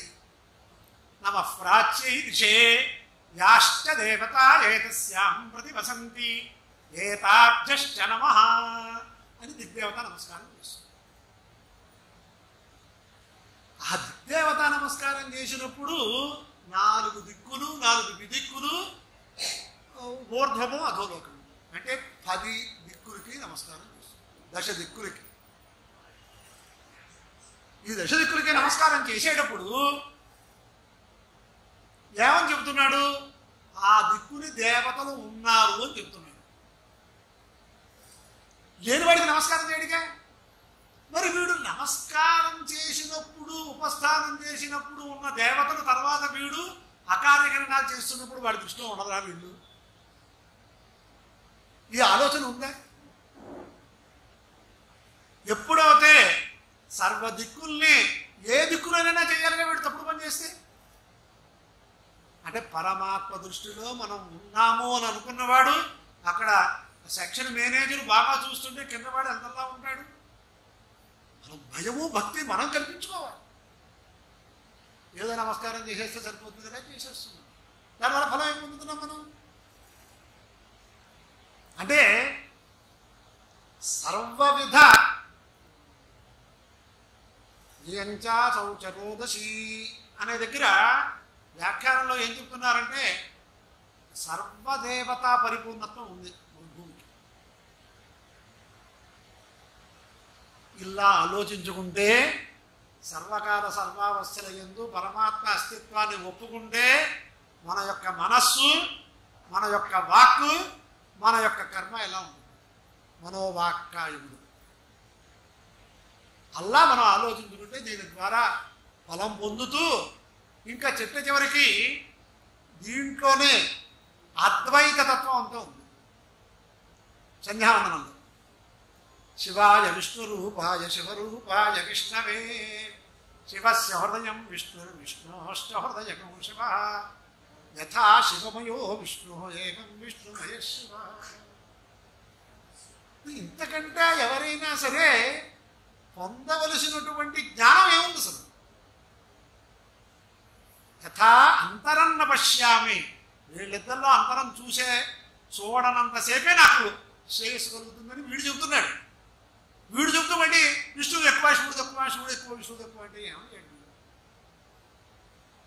తన అన్న మాటలకే తను కట్టుబడి పట్టలేదు అని ఈ ప్రకారంగా అక్కడ కూడా కొన్ని విశేషాలు. మనం సంధ్యావందనం గురించి ఉపనయన సంస్కారం అంటే ఉపనయన సంస్కారం వల్ల వచ్చినటువంటి ఈ సంస్కారం అనే బాధ్యత. ఉపనయన సంస్కారము సకృత్ సంస్కారం ఒకసారి చేయాలి. ఉపనయన సంస్కారం వల్ల వచ్చేటటువంటి సంధ్యావందనం అహరహ సంధ్యావపాసి. చిట్ట చివరిని ఇంకొక విషయం చేసి దీన్ని నేను సమాప్తి చేసేస్తాను. మనం ఉపనయనానికి వెళ్ళినప్పుడు భిక్షావందనం చతుస్సాగర పర్యంతం చెప్తూ ఉంటారు. అందరికీ తెలుసు. వాడికి చిన్నపిల్లవాడు వచ్చేసింది, అప్పుడే వచ్చేసింది అనుకుంటూ ఉంటాం. పెద్దవాడికి నోరు తిరగకపోతే వీడిలా ఉన్నాడు కూడా అనుకుంటాం మనసులో. అభివాదనం చేసేటప్పుడు ఉపనయనం అయిన తర్వాత భిక్షావందనానికి అభివాదం చేసేటప్పుడు మన సంప్రదాయం వాక్యం ఒకటి అర్థం చేసుకుంటే మన యొక్క గొప్పతనం తెలుస్తుంది. చతుస్సాగర పర్యంతం గోబ్రాహ్మణేభ్య శుభం భవతు. ఇప్పుడు చతుస్సముద్రాల, సప్త సముద్రాల ఇలాంటివన్నీ కూడా చాలా విశేషాలన్నీ మనకు కనిపిస్తాయి. కానీ చతురుపలక్షిత సప్త సముద్ర మధ్యలో ఉన్నటువంటి గోబ్రాహ్మణులు అర్థము. వీళ్ళందరికీ కూడా శుభం భవతు అని ఆ చిన్న పిల్లవాడి చేత, ఆ వామనమూర్తి చేత ఎందుకు అనిపిస్తున్నారు? అంతక్రితం గాయత్రి మంత్రాన్ని యథావిధిగా శాస్త్రం చెప్పినట్లు ఉపదేశం పొందాడు కాబట్టి వాడి చేత మొట్టమొదటి ఆశంసనం చతుస్సాగర పర్యంతం గోబ్రాహ్మణేభ్య శుభం భవతు. ఆ రెండు బాగా ఉంటే దేశంలో అన్నోదకానికి లోటు ఉండదు. తర్వాత వీడు సృష్టి ఇవాళ ఏ అప్లికేషన్ చేసినా తండ్రి పేరు చేస్తాం, లేకపోతే కూతురు అయితే డాక్టర్ తండ్రి పేరు మళ్ళీ పెడతారు, లేదా భార్య అయితే భర్త పేరు పెడతారు. ఇది లోకంలో ఉంది. కానీ సృష్టి ఆదరించి ఏ ఋషిష్యుల సంప్రదాయంతో వీళ్ళ వంశం వచ్చిందో వాళ్ళని స్మరిస్తున్నాడు. అంటే నువ్వు ఎక్కడి వాడివయ్యా అని చెప్తాడు. అలాగే చెప్పి అహంభో అభివాదయే అంటున్నాడు. ఎందుకు చేస్తున్నాడు? వాడు ఏ ఆశంసనం చేశాడు? మనం ఇచ్చేటటువంటి భిక్ష కోసం చేస్తున్నాడా? భిక్ష కోసం వాడిదైనా నాకు భౌత భిక్షాన్ని దేహి భవన భిక్షాన్ని దేహి అంటే సరిపోయి భవన భిక్షాన్ని దదాతు దేహి అని చెప్పాడని నన్ను మళ్ళీ మా బావగారు ఏదైనా అక్షంతలు ఇస్తారు. భవాన్ భిక్షాన్ని దదాతు భవశబ్ద యోగంలో ప్రథమ పురుష వాడాలి. భవతి శబ్దాన్ని భిక్షాన్ని దేహి అన్నప్పుడు భవతి శబ్ద యోగంలో మధ్యమ పురుష వాడాలి. ఆ రెండు వాక్యాలతో వీడి పని అయిపోయిందిగా. ఎందుకు చెప్తున్నారు ఈ విషయం? ఇలా తెలుసుకుంటే ఎంత విజ్ఞ. ఆ బ్రహ్మలోకాదాశేషాదాలోకాలోకపర్వతాత్ ఏ సంతి బ్రాహ్మణా దేవా తేభ్యో నిత్యం నమో నమః. ఏ పని చేసినా బ్రాహ్మణ నమస్కారం చేసిన తర్వాత చేస్తేనే అది సఫలం అవుతుంది. జపఛత్రం తపశ్చత్రం యచ్ఛత్రం యజ్ఞకర్మణి సర్వం భోగ నిశ్చిత్రం బ్రాహ్మణే ప్రతిపాదితం. ఇంత విశేషం దీంట్లో మనం చూస్తే ఇంకొక అత్యద్భుతమైన విషయం మనకి తెలియాలి. ప్రాణం అంతవరకు వాడు స్వేచ్ఛగా భోజనం చేసేస్తే అటు పైన పరిశేచనం చేయమని వచ్చి చేయిస్తారు. అందరికీ తెలుసున్నదే. అప్పుడు ఏమిటంటే ఆ పరిశేచనం చేసినప్పుడు గాయత్రి మంత్రంతో ఆ పదార్థాన్ని అభిమంత్రణ చేస్తారు, జలంతో ప్రోక్షిస్తారు, అంటే శుద్ధం చేస్తున్నారు. పరిశేచనం చేస్తారు. సత్యం భర్తేన పరిశించామి అతంపా సత్యేన పరిశించామి సాయం పరిశించది సత్యం భర్తేన పరిశించామి ప్రాత. ఈ విషయాలు రెండు పరిశేచనం చేస్తున్నారనేది మనం పెట్టుకుందాం. తర్వాత ఆ పదార్థంలో ఉన్న దాంట్లో 5 ప్రాణాహుతులు పుచ్చుకుంటున్నాం. అంటే వాయురాత్మ, సూత్రాత్మ వాయువు ఉన్నాడు. ఆ వాయువు లోపల 5 రకాలుగా ఉన్నాడు. హృది ప్రాణో ఉదయపాన సమానో నాభిసంస్థిత ఉదాన సర్వదేశేతు ఉదాన కంఠదేశస్తు వ్యాన సర్వశరీరక. ప్రాణము, అపానము, వ్యానము, ఉదానము, సమానము ఎక్కడెక్కడ మన దేహంలో ఉన్నాయో వాట్లకి అగ్నిస్వరూపంగా ఆహుతిస్తున్నాం మనం. ఇప్పుడు అగ్నికార్యం గురించి కూడా చెప్పాలి. అగ్నికార్యం ఆ రోజు చేస్తున్నారు, తర్వాత మానేస్తున్నారు. కాబట్టి ఈ ప్రాణాగ్నిహోత్రోపాసన బోధాని మహర్షి చెప్పాడు. ఇదేనా మనం సక్రమంగా చేస్తే అది ఒక ప్రాణాగ్నిహోత్రం. అమృతాభిధానమసి అమృతోపస్తమసి ఎందుకు అనాలని కూడా మనిషి తీసుకొచ్చారు. అమృతమస్తు అమృతోపస్తరణమసి అని అంటున్నాం. అన్నం బ్రహ్మే దివ్యజానాత్, అన్నదేవత మన లోపల వేసే ఆహుతులు. ఈ లోపల అనేక ఉచ్చిష్ట పదార్థాలు ఉన్నాయి. ఇంత దేవతా స్వరూపాన్ని ఇప్పుడు అన్నము ఎవరైనా సరే ఈ మధ్యన భార్యాభర్తల కోపాలు వస్తే అన్నం పళ్ళాన్ని విసిరేసుకుంటున్నాడు. ఆ అన్నదేవత అండుదుట మయా దుష్కరం కర్మ కృతం. అంటే అన్నం విసురుకుంటే ఎందుకు, ఏదైనా బంగారమో వెంటో విసురుకుంటే ఎవడైనా తీసుకోవచ్చు. అన్నం విసురుకుంటే పాచిపోతుంది, ఎందుకు పనికిరాదు. నేను ఇవాళ ఏదో పూర్వజన్మలో దుష్కరం కర్మ చూసుకున్నాక ఇటువంటి వాడి దగ్గరికి వచ్చాను బాధపడుతుంది అన్నం. అంచేత అటువంటి అన్నదేవతని లోపల వేసుకునేటప్పుడు ముందు దానికి ఒక చాపలాగా వేస్తున్నట్టు ఈ జలం. అమృతస్య ఉపస్తరణమసి, తర్వాత అమృతాభిధానమసి అన్నప్పుడు దానికి మూత వేస్తున్నారు. ఈ రెండు తీసుకోండి. తర్వాత చిత్రమైన విషయం కొంచెం ఆలోచిస్తే మనం చేసే పనికి, ఇప్పుడు ఎవరైనా సంపన్న గృహస్థులు ఉంటారు, వాళ్ళు తన ద్రవ్యాన్ని ఏదైనా ధార్మిక కార్యక్రమాలకు వినియోగం చేసుకుంటారు, అందరికీ ఉపకారం జరుగుతుంది. ఇంకా వీళ్ళందరూ తీసుకెళ్ళి ఆగస్టు 15 అక్కడ కూడా జైలుకి వెళ్ళి వాళ్ళకి జైలు శిక్ష అనుభవించే వాళ్ళకి కూడా పళ్ళు కొంచెం పెట్టారు, బస్తాలు కొంచెం పెట్టారని ఇలాంటివన్నీ మనం పేపర్లో చూస్తూ ఉంటాం. మాకంటే లౌకికులు మీ అందరూ బాగా తెలుసు. కానీ ఇక్కడ ఉండేటటువంటి విషయం రౌరవే పుణ్యనిలయే పద్మాత్ముద నివాసిన అర్థినా ఉదకం దత్తమక్షయ్యముపతిష్టతు అని ఈ ఉచ్చిష్టోదకం సగం తాగి సగం అట్టే పెట్టుకుని అంటారు పిల్లలతోటి. అమృతాభిధానమసి అని సగం తాగి సగం అట్టే పెట్టు, సగం ఈ మంత్రం చెప్పి పోయిస్తారు. ఏమిటండి అంటే ఎవరైనా సరే రౌరవాది నరకాల్లో ఉన్నప్పటికీ కూడా బ్రహ్మ సృష్టిలో ఎవడు కూడా అన్నోదకాలకి లోటు లేకుండా ఉండాలి. అది ఎటువంటివనేది తర్వాత. రౌరవాది నరకాల్లో ఎవరికైనా ఉదకం కావాలి అంటే ఉదకం తాగినటువంటి తృప్తి వాళ్ళకి కలగాలంటే రౌరవే అపుణ్యనిలయే పద్మార్బుద నివాసిన అర్థినా ఉదకం దత్తం ఏతదుదకం అక్షయ్యముపతిష్టతు అని వీడు చెప్పాడు. ఉపనయనం అయిన వాడు ఎంతమందికి ఉపకారం చేస్తున్నాడు వాడు. ఇంత ఇది ఉండంగా నేను మొన్న చెప్పానుగా, ఏమంటే మీరు ఇలా రాకండి ఇది ఎన్వి అని వాడు చెప్తున్నారు. వీళ్ళు విన్ని మానేశారు. ఇప్పుడు ఏమయ్యారు లోకంలో ఏమిటి ధర్మం చెప్పడానికి ఆస్కారం ఉంది ఇవాళ. ఆసక్తి ఉన్నవాళ్ళు చెయ్యట్లేదు, ఆసక్తి ఉంది అంటే వాళ్ళకి మనం అధికారం ఇవ్వట్లేదు అనే ప్రమాదం రావడానికి ముఖ్య కారకులు వీళ్ళే. వాళ్ళకి ఇవాళ గౌరవం ఉంది అందరికీ. మనం చేయలేకపోతున్నాం, చేసేవాళ్ళని ప్రోత్సహించాలని. మనం ఏమైపోతున్నాం? అందుచేత ఇలా ఆలోచించుకుంటే చాలా చాలా విశేష విషయాలన్నీ ఉన్నాయి. ఇలా ఆలోచన చేసుకుంటే, ఆ జ్ఞానాన్ని సంపాదిస్తే, ఆ జ్ఞానంతో కార్యక్రమం చేస్తే అది లోకానికి మనకి ఉపకారం.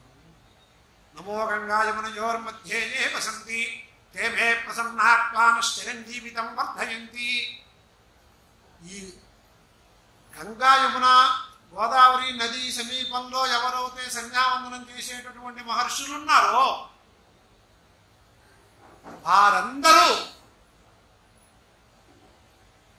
వారందరూ కూడా ఏం చేస్తారు? వారికి నమస్కారం చేస్తున్నాం. చివరికైనా దగ్గర ఉన్నటువంటి బ్రాహ్మణోత్తముడికి పండో ఫలం ఇస్తూ ఉంటాం. కానీ వారికి మనం ఏం చేస్తున్నాం అన్నట్లయితే నమస్కారం చేస్తున్నాం. ఈ నమస్కారం చేయటం వల్ల మనకు వచ్చినటువంటి ప్రయోజనం ఏంటి తెలుసుకోవాలిగా. వాళ్ళ అనుష్ఠానంలో మనందరి కోసం తేమే ప్రసన్నాత్మాన చిరంజీవితం వర్ధయంతి. వారికి నమస్కారం ఎందుకు చేస్తున్నాం మనం అన్నట్లయితే, మాకు చిరజీవనం కావాలి, ధార్మిక జీవనం కావాలి, ఆయురారోగ్యములతో కూడిన జీవనం కావాలి అని ప్రార్థన చేసినందువల్ల మనకు అనుగ్రహిస్తున్నటువంటి. అందుచేత అనుష్ఠాన పరుల్ని ప్రోత్సహించిన వాళ్ళు అనేక మంది ఉంటే, విజయనగరం మహారాజు గారు వాడు తెలివి తక్కువ వాళ్ళ. అనుష్ఠానం కోసం, అధ్యయనం కోసం తాపత్రయపడుతున్న వాళ్ళకి ఎన్ని అగ్రహారాలు ఇచ్చేవాళ్ళు. ఎంతమంది అగ్రహారాలు వస్తున్న వాళ్ళు కూడా లిస్ట్ ఉంది. ఒక మహారాజు గారు వచ్చి, నేను మీ అంతటి వారు లేరు, మీ అంత తపస్సపూర్ణ లేరు, నేను ఒక అగ్రహారం మీకు ఇస్తున్నానంటే, ఆయన నేను ఇన్ని కాపాడుకోలేను, నేను రక్షించుకోలేను, నాకు ఏదో నడుస్తుంది, నువ్వు ఇవ్వద్దన్నట్టు. నేను రాజాజ్ఞ చేస్తున్నాను అన్నట్టు. అంటే ఏ రాజుగారు ఆజ్ఞ చేస్తుంటే ఆ ఆజ్ఞని ధిక్కరించకూడదు. తన అనుష్ఠానంలో ఇప్పుడు మీ పన్నులు మీరు ఆడిటర్ని వీళ్ళు చెప్తారు, కానీ షడ్భాగం ఆ రాజుకు దారిపోస్తే ఆ రాజు యొక్క శక్తి పెరిగి లోకాన్ని సుభిక్షంగా పరిపాలిస్తాడు. మరి ఆయన చెప్పారు, ఈయనకి ఇష్టం లేదు. అప్పటికి రిజిస్ట్రేషన్లు వ్యవహారాలు లేవు కాబట్టి ఒక దాన పట్టా రాసిచ్చేవారు. యజన యాజన అధ్యయన అధ్యాపన దాన ప్రతిగ్రహములు అని. ఈ దీంట్లో నిష్ఠాతులు వీళ్ళకి ఇటువంటి అగ్రహారం ఇస్తున్నామని. మరి ఆ మహానుభావుడు మరి ఏ ఉపాసన చేశాడు? ఆ రాజుగారు వస్తే మరి ధిక్కరించకూడదుగా. ఇలా పెట్టాట. మరి ఆ అగ్నిని ఏం తోసాడు? ఆ పట్ట ఇక్కడ ఏమీ లేదు, ఆ పట్టా పెట్టిన వెంటనే భస్మం అయిపోయింది. అల్లా అగ్రహారాలు కూడా వద్దన్న వాడు కూడా ఉన్నారు మన వాళ్ళల్లో. లోకహితం కోసమే ఉన్నారు వాళ్ళందరూ. అందుచేత ఇటువంటి పరిస్థితుల్లో మనం ఏం తెలుసుకోవాలి అన్నట్లయితే, ఈ ఉపనయన సంస్కారము శాస్త్ర ప్రకారం పొందిన వాళ్ళ యొక్క అనుష్ఠానం వల్ల లోకాల్లో ఎంతమందికి ఎన్ని రకాల ఉపకారాలు ఉన్నాయో తెలుసుకుని, ఇదే కాదు రౌరవాది నరకాల్లో మగ్గుతున్నటువంటి వాళ్ళకి కూడా దీనివల్లే వాడికి తృప్తి కలుగుతుంది అనేది కూడా ఉంటే, మళ్ళీ దాని మీద ఆక్షేపణ. ఏమిటి ఆక్షేపణ? ఇక్కడ వీడియో చూస్తే వాడు గడిపోయాయండి అని. ఇవన్నీ కూడా చెప్పాలి. మరి ఎప్పటికీ ఏం చెప్పగలను, నాకేమొచ్చో మీ దగ్గర ఎంత చెప్పగలనో చూస్తాను. దీంట్లో కొంతమంది ఏమన్నారంటే, అసలు శాఖ ప్రక్రియ అనవసరం అని చెప్పారు కొంతమంది. అయిపోయింది. అసలు ఇంకా వాళ్ళు ఇంకా దీంట్లో ఈ శాఖం పెట్టిన వాడు పుష్కరాల్లో అక్కడ కూడా అందరూ గోదావరిలో కనిపిస్తున్నారు కదా, ఇవి నిజంగా వాళ్ళకి వెళ్తాయా? ఇక్కడ జలచరాలు తినేస్తున్నాయి, ఇక్కడ అన్నీ కలిసిపోతున్నాయి కదా అన్నారు. వాళ్ళ శాస్త్రజ్ఞులు వాళ్ళ యొక్క అపారమైనటువంటి మేధాశక్తి వల్ల వాడు చెప్పింది ఏమిటంటే, ఇలాంటి అనుమానాలు కావాలంటే చెప్తాను ఆయన, మీరు 1000 గోవులు ఉన్న చోటకి వెళ్ళండి, 1000 దూడల్ని పక్కన పెట్టండి, ఒక దూడని ఇప్పండి, ఆ 1000 గోవుల్లో తన తల్లి దగ్గరికి వెళ్తుంది చూసుకోండి వాటికి కూడా.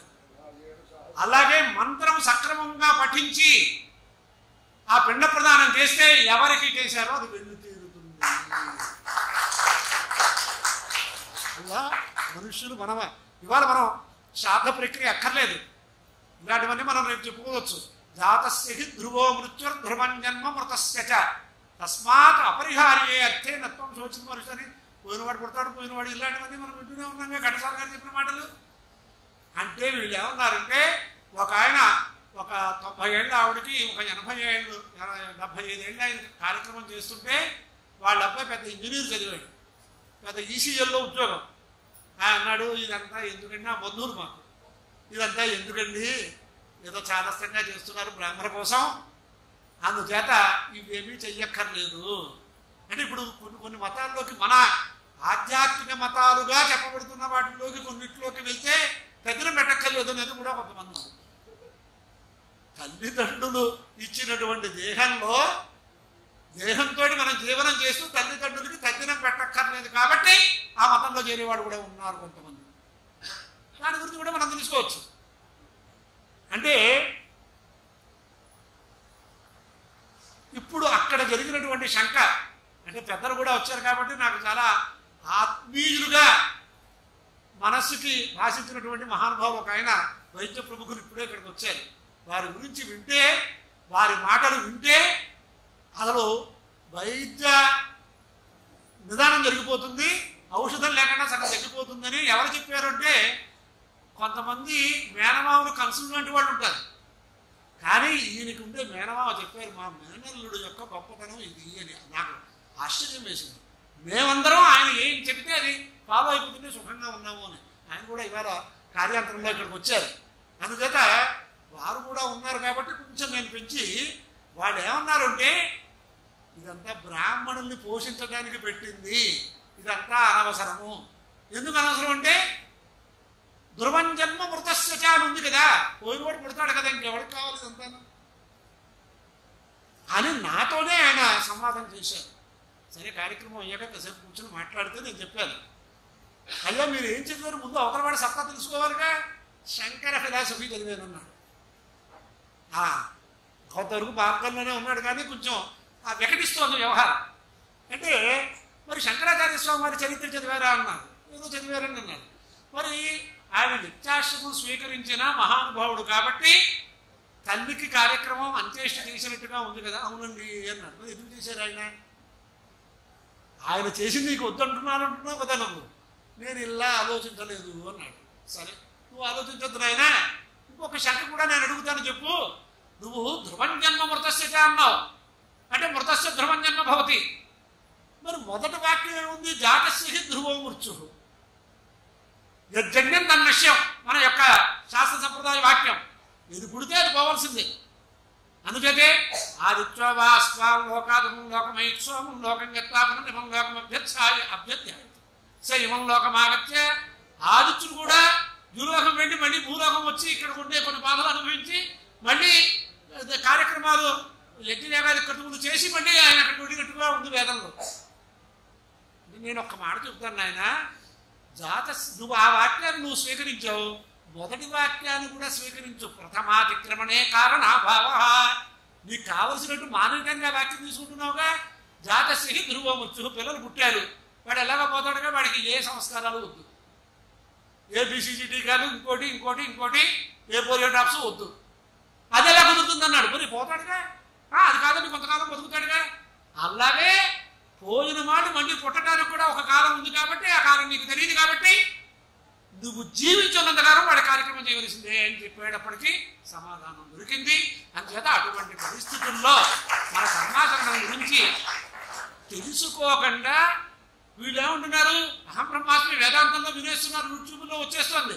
ఏమి కర్మకాండ చేయక్కర్లా, దేవాలయానికి వెళ్ళక్కర్లా, నేనే దేవుణ్ణి అనుకుంటూ కూర్చుంటూ సరిపోతుంది అని కొంతమంది ప్రయత్నం చేస్తున్నారు. ఎలాగ వాళ్ళని చూసి ఏం మాట్లాడాలి మనం? ఏ స్థితిలో వాడు ఆ మాటలు మాట్లాడటానికి యోగ్యత ఉంటుంది. నిత్యానిత్య వస్తు వివేకం, ఇహాపత్ర ఫలభోగ విరాగం, అదే ముముక్షుత్వం, ఇలాంటివి ఎన్ని ఉంటే వాడు ఆ మాటలు ఏమీ లేకుండా నేను కూడా వచ్చేస్తాను, నేను కూడా స్టెథోస్కోప్ పెట్టుకుంటాను, నేను కూడా కత్తిరి వేసుకుని నేను ఆపరేషన్ చేస్తాను అన్నట్టుగా ఉంటుంది. ఇలాంటి విషయాలు లోకంలో జరుగుతున్నాయి కాబట్టి సౌహృదయులు ఈ జగద్గురు సంస్థానంలో ఇటువంటి గోష్ఠిని ఏర్పాటు చేసినందుకు నాకు సద్గురువుల దగ్గర లభించిన జ్ఞానాన్ని కొంతవరకు చెప్పాను. దోషాలు ఉంటే పెద్దలు నిందించవలసిందిగా కోరుతూ ఈరోజు ఈ ప్రసంగాన్ని ఉపసంహరించి రేపటి రోజున కొంచెం దీన్ని అవశిష్టం తీసుకుని వివాహ సంస్కారంలోకి వెళ్తాము అందించవలసిందిగా ప్రార్థన.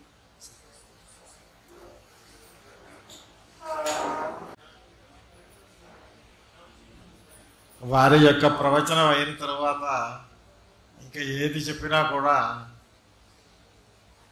చాలా పేలవంగా ఉంటుంది. అయితే వారు చెప్పినటువంటి విషయములను సంధ్యావందనము అనేటువంటిది ప్రథమ కర్తవ్యము.